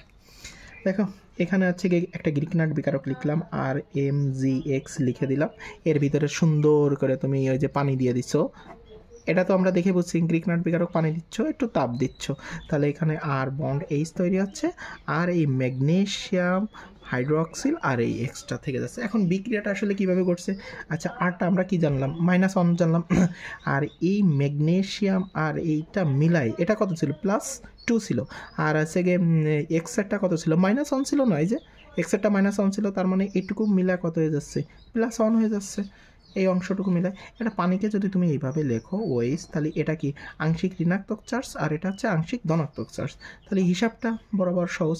তাহলে এই যে এই অংশটা পজিটিভটা কার সাথে যাবে, পজিটিভটা অবশ্যই নেগেটিভের সাথে যুক্ত হবে, তার মানে R বন্ড H এর সাথে যুক্ত হচ্ছে। আবার দেখো এই অংশটা এরকম কি ঋণাত্মক অংশের সাথে যুক্ত হচ্ছে, তাহলে এটা আমরা লিখতে পারি Mg OH হোল X লিখে দিতে পারি, এই হচ্ছে প্রোডাক্ট। তাহলে এটা আছে বিক্রিয়ার মেকানিজম, এই মেকানিজম হিসাব করে আমরা বিক্রিয়াগুলো সম্পন্ন করব। তাহলে দেখো এখানে আমি একটা লিখছি যে গ্রিকনাট বিকারক দিচ্ছি এখানে আর অ্যালকাইলমূলক, তাহলে যে কোনো আমরা 3 কার্বন বিশিষ্ট একটা অ্যালকাইল নিছি, যে কোনো একটা অ্যালকাইল নিলে তাহলে এটা আমরা দেখেই বুঝছি যে এটা হচ্ছে কি একটা গ্রিকনাট বিকারক। তাহলে গ্রিকনাট বিকারকের ভিতরে পানি দিতে হবে, তারপরে আমাদের ওই মেকানিজমটা এখানে অ্যাপ্লাই করতে হবে। তাহলে দেখো এখানে আমরা যত অ্যালকাইল নিছিলাম ঠিক আমরা এখানে তত অ্যালকাইলই তৈরি হবে, অর্থাৎ যত কার্বন তত কার্বন বিশিষ্ট এখানে আমরা অ্যালকেন পাবো। দেখো এখানে 1 2 3, তাহলে 3 কার্বন বিশিষ্ট একটা অ্যালকেন লিখে ফেললাম। আর পরে কী কী প্রোডাক্ট বাকি থাকছে, এখানে আমাদের হাইড্রোক্সিল থাকছে, এখানে ম্যাগনেসিয়াম আর আয়োডিন, আচ্ছা আয়োডিন থাকছে। তাহলে আমরা এটা লাস্টে এখানে এটা দিয়ে দিলাম। এটাই যদি আসো যে এই অংশটা, তাহলে এখানে ম্যাগনেসিয়াম আছে, এখানে আছে গিয়ে একটা হ্যালোজেন আছে, তার সাথে পানি আছে, তার মানে এটা গ্রিকনাট বিকারক থেকে আমরা কী করবো আছে গিয়ে তৈরি করব, বেনজিন তৈরি করে ফেললাম। তো এটা কিন্তু এর ভিতরে পড়ে না, তা যেহেতু একই মেকানিজমের মতো এই কারণে আমরা এই হিসাবটা করে দিলাম। এটা পরেরটা যদি আসি, এখানে দেখো একটা আছে গিয়ে সাইক্লোর একটা যৌগ লিখলাম, তো এখানে ম্যাগনেসিয়াম, এখানে বিআর দিলাম, দিয়ে পানি দিয়ে দিলাম। তাহলে এখানে আমরা কি পাচ্ছি, এই অংশটুকু টোটাল মিলায়ে আছে গিয়ে কী হয়ে যাচ্ছে, সাইক্লোপ্রোপেন হয়ে যাচ্ছে। যেহেতু এখন সাইক্লোপ্রোপেন কীভাবে বলছো, এখানে 1 কার্বন 2 কার্বন, এটা একটা কর্নারে কি এটা একটা কার্বন কিন্তু, তাহলে এটাকে তুমি বলতে পারো সাইক্লোপ্রোপেন তৈরি হয়ে যাচ্ছে। তাহলে এইভাবে আমরা দেখে বুঝতে পারি।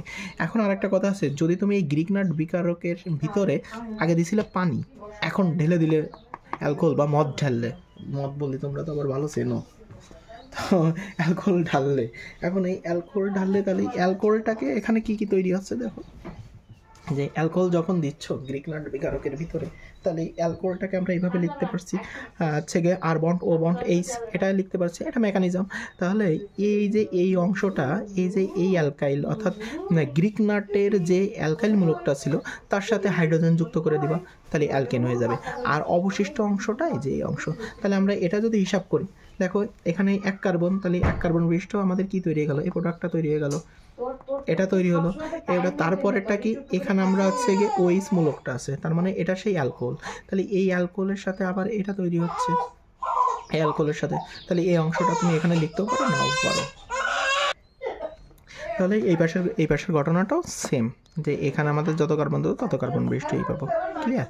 এই আছে হিসাব নিকাশ এটার। তাহলে গ্রিকনাট বিকারক আমরা জানলাম, গ্রিকনাট বিকারক পানির সাথেও বিক্রিয়া করতে পারে, গ্রিকনাট বিকারকের ভিতরে অ্যালকোহল দিলে এইভাবে আছে কি অ্যালকেন তৈরি হবে। এটা একটু মাথায় রেখা, অনেক সময় আসে কিন্তু, আর ইন্টারমিডিয়েট প্রশ্নগুলো তো একটু ঘুরিয়ে ফিরিয়েই দেয়, অতটা সহজভাবে তোমাকে দিবে না আর কি। আচ্ছা, তারপরে আসি কোবের তড়িৎ বিশ্লেষণ।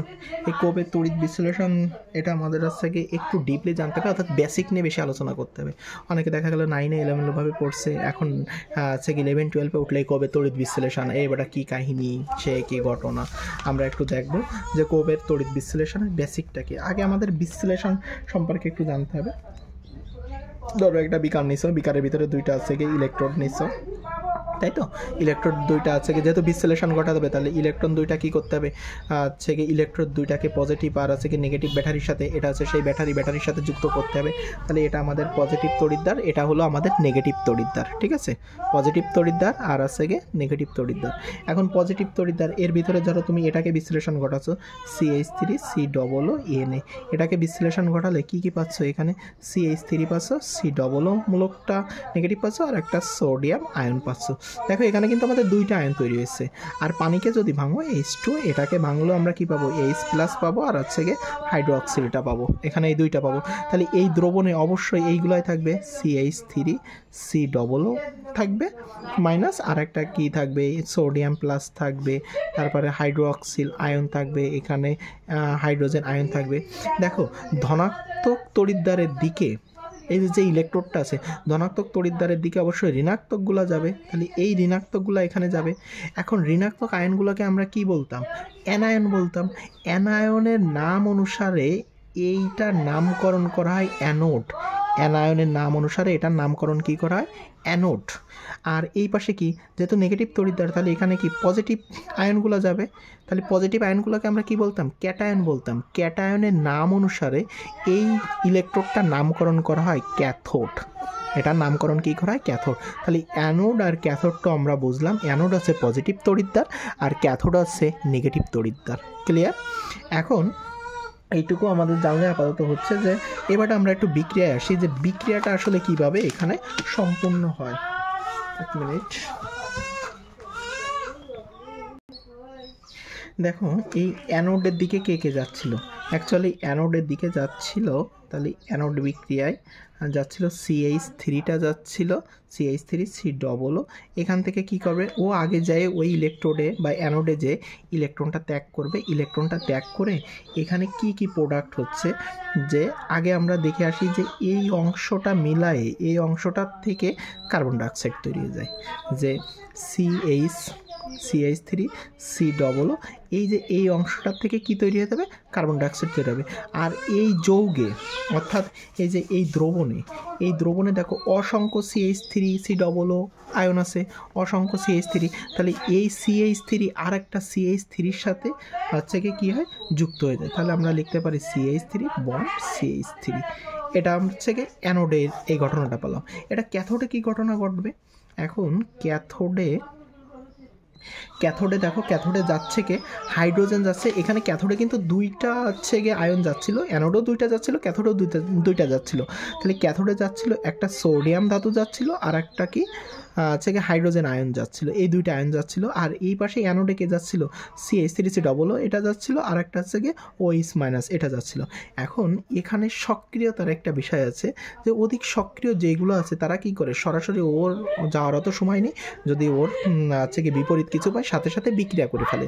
তাই এই যে সোডিয়ামটা, এই সোডিয়ামটা কি করে, বিক্রিয়া করে। সোডিয়াম আয়নটা এই হাইড্রোক্সিলের সাথে, সোডিয়াম আয়নটা হাইড্রোক্সিলের সাথে খুব দ্রুত যায় সোডিয়াম হাইড্রো অক্সাইড তৈরি করে ফেলে।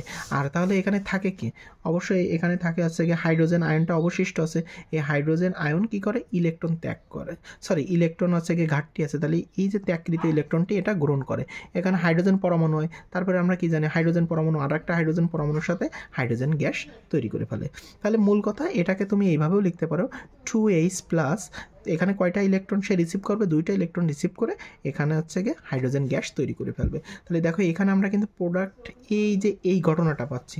এইবারটা যদি আমরা সেই বিক্রিয়ায় ফিরে যাই, মূল বিক্রিয়ায়, সো এটা হচ্ছে গিয়ে ধরো কোবের তড়িৎ বিশ্লেষণ, CH3COO Na আছে, এর সাথে পানি দিচ্ছ, দিয়ে তুমি বিশ্লেষণ ঘটাচ্ছ। তাহলে আমরা কি কি পাচ্ছি, এটাই তো এখানে লিখছি। তাহলে আমরা এই ঘটনাটা পেয়েছি, অর্থাৎ এই অংশটুকুর থেকে আমরা কি কি পেয়েছি, CH3 পেয়েছি। আর এই COO এইটুকু বেরিয়ে যে কি তৈরি হয়ে যাচ্ছিল, কার্বন ডাইঅক্সাইড তৈরি হয়ে যাচ্ছিল। আর হচ্ছে গিয়ে কী পাচ্ছিলাম আমরা, হাইড্রোজেন, এখানে তো পানি দিতে হবে, এটা হচ্ছে গিয়ে হাইড্রোজেন তৈরি হচ্ছে, তাই না, CH3 আর এই জায়গার থেকে পাচ্ছিলাম, অর্থাৎ অ্যানোড আর ক্যাথোডের দুইটা মিলায়ে আমরা এটা লিখে দিলে হয়ে যাচ্ছে। আর ওই যে নিচে যে বিক্রিয়াটা আমরা একটু আগে লিখে দিলাম, যে অধিক সক্রিয় যেগুলোর সাথে সাথে বিক্রিয়া, সোডিয়াম বিক্রিয়া করে ফেলছিল, তাহলে ওই প্রোডাক্টটা এখানে বাকি আছে, সেটা হলো সোডিয়াম হাইড্রোক্সাইড। তাহলে এই যে এখানে যদি লেখা থাকে কোবের তড়িৎ বিশ্লেষণের সাহায্যে আমরা এই ঘটনাটা পাই। তাহলে দেখো এটাই আমাদের হচ্ছে গিয়ে বেসিক ছিল, তো এটা আমরা এখান থেকে আরেকটু আলোচনা করব বেসিকটা। তো এখানে তাই বলা হচ্ছে যে কোবের তড়িৎ বিশ্লেষণ। এখন কোবের তড়িৎ বিশ্লেষণের ক্ষেত্রে তাহলে আগে আমাদের কি হচ্ছে গিয়ে এটাকে ভাঙতে হবে, তাহলে ইলেকট্রোলাইসিস করতে হবে। তাহলে ব্যাটারি দ্বারা সংযুক্ত করে দিলাম, দুইটা হচ্ছে গিয়ে তড়িৎদ্বার নিলাম, একটা ধনাত্মক প্রান্তের সাথে আর একটা ঋণাত্মক প্রান্তের সাথে। তাহলে ধনাত্মকের দিকে ঋণাত্মক আয়নগুলো যাবে, যেহেতু ঋণাত্মক আয়নগুলো কি হচ্ছে গিয়ে তোমার হচ্ছে গিয়ে অ্যানায়ন, ঋণাত্মক আয়নগুলোকে আমরা অ্যানায়ন বলি, অ্যানায়নের নাম অনুসারে এটা অ্যানোড হয়েছে। আর এই পাশে যেহেতু ক্যাটায়ন যাচ্ছে, তাহলে ক্যাটায়নের নাম অনুসারে এটা কি হয়ে যাচ্ছে, ক্যাথোড তড়িৎদ্বার হয়ে যাচ্ছে। আর আমরা কি জানি, অ্যানোডে কোন বিক্রিয়া সম্পূর্ণ হয়, সে জারণ বিজারণে বলতাম, অ্যানোডে এই বিক্রিয়া অ্যানোডে জারণ বিক্রিয়া কাকে বলা হয়, যে বিক্রিয়া ইলেকট্রনের হচ্ছে কি ত্যাগ ঘটে, সেটা হলো জারণ বিক্রিয়া। তাহলে এটা কি ইলেকট্রনের ত্যাগ ঘটবে। তাহলে এই যে CH3COO, এখান থেকেই যে এই মূলকটা, এই যে উপরে একটু লিখে দিছি আমি, যে COO এটা থেকে কার্বন ডাইঅক্সাইড তৈরি হচ্ছে, আর CH3, তাহলে এই দ্রবণে কি অসংখ্য CH3COO হচ্ছে গিয়ে মূলক আছে। তাহলে এটা কি হবে, আরেকটা CH3-র সাথে যুক্ত হবে, তাহলে CH3 আর কার্বন ডাইঅক্সাইড তৈরি হচ্ছে। এবার ক্যাথোডে কে যাচ্ছিল, ক্যাথোডে কিন্তু দুইটা যাচ্ছিল, একটা হাইড্রোজেন আয়ন যাচ্ছিল আর একটা সোডিয়াম। যেহেতু সোডিয়াম অধিক সক্রিয়, তাহলে ও যাওয়ার আগে কি সোডিয়াম হাইড্রোক্সাইডের সাথে বিক্রিয়া করে ফেলে, তাহলে ওখানে কি হচ্ছে, সোডিয়াম হাইড্রোক্সাইড তৈরি হয়ে যাচ্ছে। তাহলে থাকে হচ্ছে গিয়ে সোডিয়াম আয়ন, তাহলে থাকে হচ্ছে গিয়ে হাইড্রোজেন আয়ন। তাহলে এই হাইড্রোজেন আয়ন কি করবে, ও যে ইলেকট্রন গ্রহণ করবে, করে হাইড্রোজেন গ্যাস তৈরি হয়ে যাবে। এইবার আমরা মূল বিক্রিয়ায় ফিরে আসি, মেইনলি আমাদের পরীক্ষায় কিন্তু এটা আসবে। আর এখানে লেখা থাকবে যে কোবের তড়িৎ বিশ্লেষণের সাহায্যে, পানি যখন দিচ্ছ তখন তোমার এখানে কিন্তু লিখে দেবে কোবের তড়িৎ বিশ্লেষণ, ঠিক আছে। এর উপরে কিন্তু মেনশন করতে হবে যে কোবের তড়িৎ বিশ্লেষণ, যেহেতু আমি উপরে লিখছি কারণ এখানে আর লেখা নাই হচ্ছে গিয়ে এখানে। তাহলে দেখো কী কী পাচ্ছ, তাহলে আমাদের মূল হিসাবটা আমরা তো এত কাহিনী আর সাজাবো না পরীক্ষার হলে বসে। এখানে দেখো কার্বন আছে, কি কার্বন যা আছে একে আমরা দ্বিগুণ করে দিলাম, CH3 দ্বিগুণ করলাম, C ডবল মূলক থেকে আমরা কী পাবো বলছি, কার্বন ডাইঅক্সাইড পাবো, কার্বন ডাইঅক্সাইড। আর এখান থেকে আমরা হাইড্রোজেন পাচ্ছি। আর হচ্ছে কি সরি এখানে ও ভুল করে লেখা হয়ে গেছে, এখানে শুধু হাইড্রোজেন পাবো, আর কী পাচ্ছিলাম ওই সোডিয়াম হাইড্রোক্সাইড পাচ্ছিলাম। সেমভাবে দেখো তুমি এখানে এটা যদি হিসাব করো, এখানে অ্যালকাইল 2 কার্বন পৃষ্ঠে অ্যালকাইল আছে, তাহলে এর দ্বিগুণ তুমি লিখে দিলে, এই যে এর দ্বিগুণে যে সুন্দর করে লিখে দিলাম। তারপরে এই C ডবল মূলক থেকে আমরা কী পাবো, কার্বন ডাইঅক্সাইড পাবো, আর হাইড্রোজেন পাবো, আর সোডিয়াম হাইড্রোক্সাইড পাবো। তাহলে আমাদের মূল বেসিকটা কিন্তু এখানে জানা লাগবে যে কোবের তড়িৎ বিশ্লেষণ। এবার আসি এক নজরে যতখানি হচ্ছে গিয়ে বললাম তার হিসাব নিকাশ হচ্ছে গিয়ে এটা। দেখো এক নজরে আমরা সবগুলো যদি হিসাব করি, এই পৃষ্ঠা পড়লে ওগুলো সব হয়ে যায়, কারণ তোমার মূল কনসেপ্টটা জানা লাগবে আর ওটা একটু মনে রাখা লাগবে। ধরো তুমি এটা আছে 2 কার্বন পৃষ্ঠে অ্যালকেন তৈরি করবা। আচ্ছা 2 কার্বন পৃষ্ঠে অ্যালকেন আমরা এই পাশে থেকে যতগুলোর থেকে তৈরি করলাম, তো প্রথমে ধরো হচ্ছে কি এটা আসি উডস বিক্রিয়া। আচ্ছা উডস বিক্রিয়ায় তুমি কী ব্যবহার করতে, সোডিয়াম আর হচ্ছে কি ড্রাই ইথার ব্যবহার করতে। তাহলে হচ্ছে গিয়ে উডস বিক্রিয়ার মাধ্যমে পাচ্ছি। এটা দেখো ডিকার্বক্সিলেশন বিক্রিয়া কি, তুমি সোডিয়াম হচ্ছে গিয়ে হাইড্রোক্সাইড আর হচ্ছে গিয়ে ক্যালসিয়াম অক্সাইড ব্যবহার করতে, তাহলে তুমি এখান থেকে আমরা 2 কার্বন পৃষ্ঠে অ্যালকেন তৈরি করতে পারছি। তারপরে জিঙ্ক অ্যামালগাম আমরা কোনটায় ব্যবহার করতাম, জিঙ্ক অ্যামালগাম আর হচ্ছে গিয়ে গাঢ় HCl ব্যবহার করতাম কিলিমেনসান বিজারণ, ওই যে কিলিমিলি বিক্রিয়া যেটাকে বলা হচ্ছিল, এটা নাম আছে কিন্তু আমার স্টুডেন্ট যে কিলিমিলি বিক্রিয়া। এই কিলিমিলি বিক্রিয়ায় হচ্ছে কি তুমি জিঙ্ক অ্যামালগাম আর হচ্ছে গিয়ে HCl ব্যবহার করবা। তারপরে দেখো এখানে যে হাইড্রোজেন ব্যবহার করছিলে, এই যে NH2 হাইড্রোজেন ব্যবহার করছিলে, হাইড্রোজেন আছে গিয়ে কিসে ব্যবহার করছিলে, উৎকৃষ্ণার বিজারণে, তাহলে সেই হিসাব করে তুমি এখানে বসালে। এটা তো আমরা জানি যে সংযোজন বিক্রিয়া বা যৌথ বিক্রিয়া, তাহলে নিকেল প্লাটিনাম পোলোডিয়াম 150 অ্যারাউন্ড তাপমাত্রা 150 থেকে 200 ডিগ্রি সেলসিয়াস। এটা কোবের তড়িৎ বিশ্লেষণ, তাহলে একে কোবের তড়িৎ বিশ্লেষণে তুমি পানি দিচ্ছিলে, তড়িৎ বিশ্লেষণ করতেছে, তাহলে এটা পাচ্ছিলাম। এটা দেখো এখানে তুমি হচ্ছে গিয়ে যে পানি আর যেটা বলছিলাম অ্যালকোহল, যে মদের কথা বললাম, ওটা বললে বেশি মনে থাকে, পোলাপান তো খুব পছন্দ।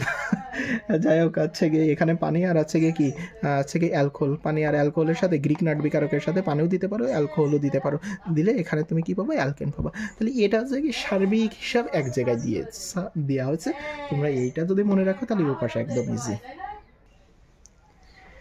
তারপরে দেখো রিয়াকশন অফ অ্যালকেন, অর্থাৎ অ্যালকেনের প্রস্তুতিগুলো তো আমরা জানলাম, এবারে অ্যালকেন কাদের সাথে বিক্রিয়া করে এটা আমাদের জানা লাগবে, বা অ্যালকেন কাদের সাথে বিক্রিয়া সম্পন্ন করে। এখান থেকে কিন্তু একটা স্টিক আসে, মেডিকেলে খুব আসতো, আমরা যখন অ্যাডমিশন দিয়েছিলাম তখন এখানে এইগুলা খুব আসতো, নিচের কোনটি অ্যালকেন বিক্রিয়া দেয় না, নিচের কোনটি অ্যালকিন বিক্রিয়া দেয় না, অ্যালকাইন এই সবগুলো থেকে আছে কি কে কোন বিক্রিয়া দেয়, মেলা কাহিনী দিয়ে আসতো আর কি।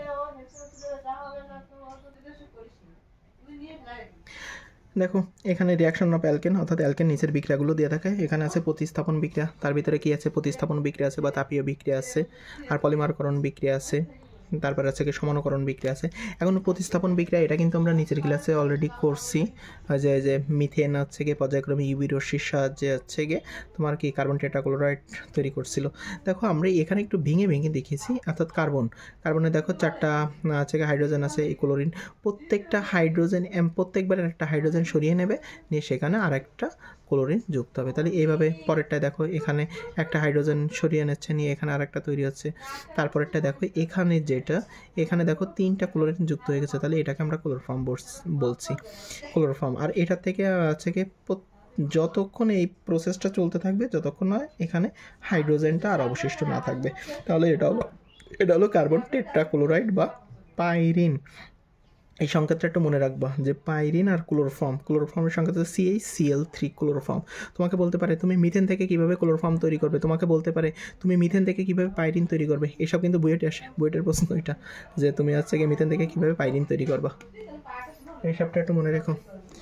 তাহলে এখানে আমরা প্রতিস্থাপন বিক্রিয়া, তো এখানে একটা মজার ঘটনা আছে, তো যদি কেউ মনে না রাখতে পারো এটা হিসাব করতে পারো যে কার্বনের হচ্ছে গিয়ে এই 4টে বউ আছে, ঠিক আছে, একটা বউ 4টে বউ, কি করে এই ক্লোরিন কি করে প্রত্যেকবার ওই কার্বনের থেকে একটা বউ নিয়ে পালিয়ে চলে যায়, দেখো HCl তৈরি করে। সেমভাবে যত সময়ের বউ থাকতে লাগবে তত সময় এই ঘটনাটা চলতে থাকবে।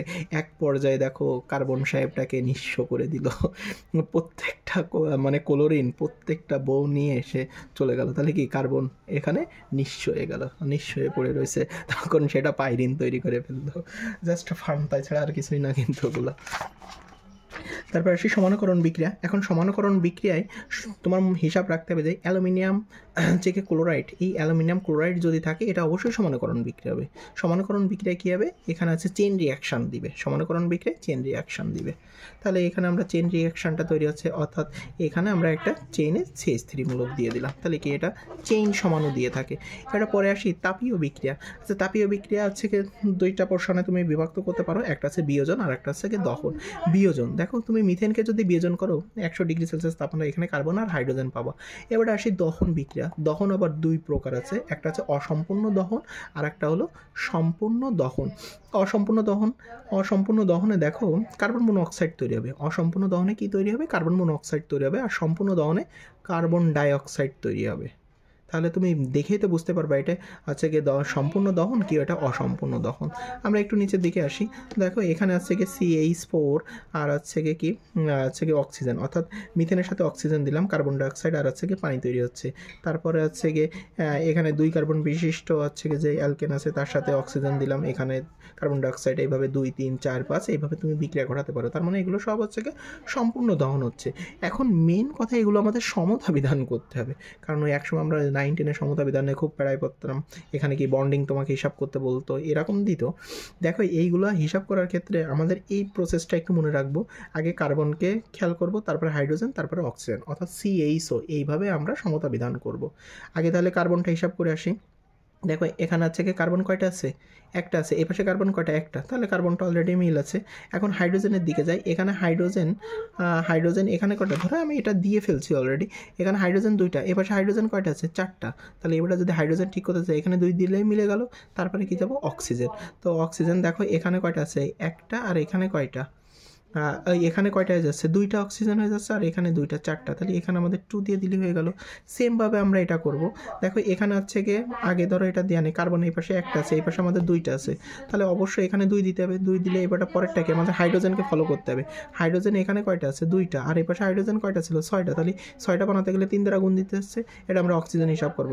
তাহলে এখানে 2 2 4, আর এখানে হচ্ছে গিয়ে 3, তাহলে 4 আর 3 কত, 7।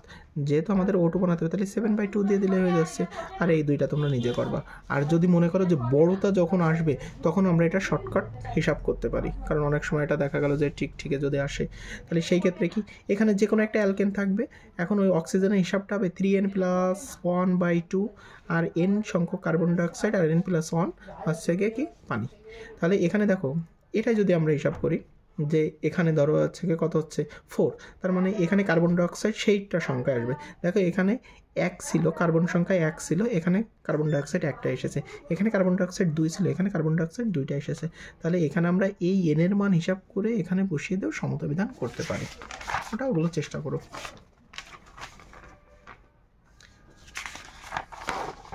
তারপরে আসি অ্যারোমেটিকরণ। ওই যে অ্যারোমেটিকরণ বা পলিমারকরণ, ওখানে আমরা অ্যারোমেটিকরণই জানবো। দেখো এখানে আমরা হচ্ছে কি এন হেক্সেনের একটা হচ্ছে কি যৌগ লিখলাম। এখন একে অ্যালুমিনিয়া L2O3 অ্যালুমিনিয়া 400 ডিগ্রি সেলসিয়াস তাপমাত্রা 40 অ্যাটমসফিয়ার চাপে যদি হচ্ছে গিয়ে একে আমরা অ্যালকেন থেকে অ্যালকিনে নিয়ে যেতে পারি, অ্যালকেন থেকে অ্যালকিনে নিয়ে যেতে অ্যারোমেটিকরণ, যেটা অ্যারোমেটিকরণ, অর্থাৎ একসময় আমরা হচ্ছে গিয়ে চাকরিক করবো, এটা চাকরিকরণ। এবারে এখান থেকে তাহলে এই প্রত্যেকটা যা আছে সেটাই লিখলাম, লিখে এখানে আমরা কি করলাম, ডাবল বন্ড দিয়ে দিলাম, এই যে ডাবল বন্ডটা এখানে দিয়ে দিলাম। তাহলে এটা দেখো এন হেক্সেন হচ্ছে, এন হেক্সেন। এখন এখানে আমরা হেক্সিন তাহলে কত বলতে পারি, যেহেতু 1 নম্বর কার্বন আছে, যে আমরা নামকরণ শিখছিলাম হেক্সিন 1, এটাকে কী করতে হবে, চাকরিকরণ করতে হবে। তাহলে চাকরিকরণ করলে এটা কী করতে হবে, এর সাথে কানেক্ট করে দিতে হবে, যে এর সাথে কানেক্ট করে দিলে এবারে তারপরের হিসাবটা কি, হাইড্রোজেনকে বিচ্যুতি করতে হবে, মানে হাইড্রোজেনকে সরিয়ে দিতে, হাইড্রোজেনকে সরিয়ে দিলে আমরা এটা পাবো। এটার স্ট্রাকচার, এটা ধরো অনেক লেখাপড়া আছে। এখন আমরা কি করবো, এটা হচ্ছে গিয়ে স্কেলেটন স্ট্রাকচার ফলো করবো। এটা ধরো এইভাবে বিক্রিয়াটা আছে স্কেলেটন স্ট্রাকচার, এই যে উপরেরটায়। তাহলে এখানে আমাদের কি এন হেক্সেন ছিল, আচ্ছা হেক্সেন 6 কার্বন, তাহলে 1 2 3 4 5 6। তাহলে এইভাবে আমরা হিসাব করতে পারবো না, এটা কিন্তু আমরা আবদ্ধ করে দেবো না, কারণ এটা আমাদের হচ্ছে গিয়ে সাইক্লিক যৌগ না। তাহলে এখানে অ্যালুমিনা দিলাম 40 অ্যাটমসফিয়ার চাপ আর 40°C তাপমাত্রা দিলাম, তাহলে এটা চাকরিকরণ, তাহলে এটা আমাদের কি অ্যালকিন তৈরি হয়ে যাবে। তাহলে এই যে এখানে আমাদের একটা দ্বিবন্ধন তৈরি হয়ে যাবে, সেই দ্বিবন্ধনটা আমরা এখানে দেখলাম, এখানে না সেই দ্বিবন্ধনটা তৈরি হয়েছিল, এটা আমরা এখানে দেখলাম। তারপরে কি করবো, চাকরিকরণ করতে হবে, তার মানে কি এটা এখানে কানেক্ট করা দিতে হবে। তারপরে কি করতে হবে, হাইড্রোজেন বিচ্যুতি ঘটাতে হবে, তাহলে এখানে আমরা কি বেনজিন পেয়ে যাবো। তাহলে অ্যারোমেটিকরণ এন হেক্সেন থেকে আমরা বেনজিন প্রস্তুত করতে পারি। কিন্তু এটা যদি আসে এন হেপটেন দেখো এখানে 7টা আছে, 1 2 3 4 5 6 7, 7টা। তার মানে এখানে আমরা দিলাম অ্যালুমিনা দিলাম 40 অ্যাটমসফিয়ার চাপ আর 40°C তাপমাত্রা দিলাম, তাহলে এটাকে আমরা কি করলাম, হচ্ছে গিয়ে হেপটিনে তৈরি করলাম, হেপটিন 1-এ নিয়ে গেলাম, তাই তো। যেহেতু এটা হেপটিন 1 হচ্ছে, এবার চাকরিকরণ করবো, চাকরিকরণ করার পরে হাইড্রোজেনকে বিচ্যুতি করবো, তাহলে এটা আমরা টলুইন পাবো। তাহলে এই যে অ্যারোমেটিকরণের ক্ষেত্রে আমরা টলুইন কিন্তু এইভাবে তৈরি করে নিতে পারি, আমরা বেনজিনটাও এইভাবে তৈরি করে নিতে পারি। এই আছে মূল টপিক্স, তেমন এগুলো খুব তেমন একটা ইম্পর্ট্যান্ট না।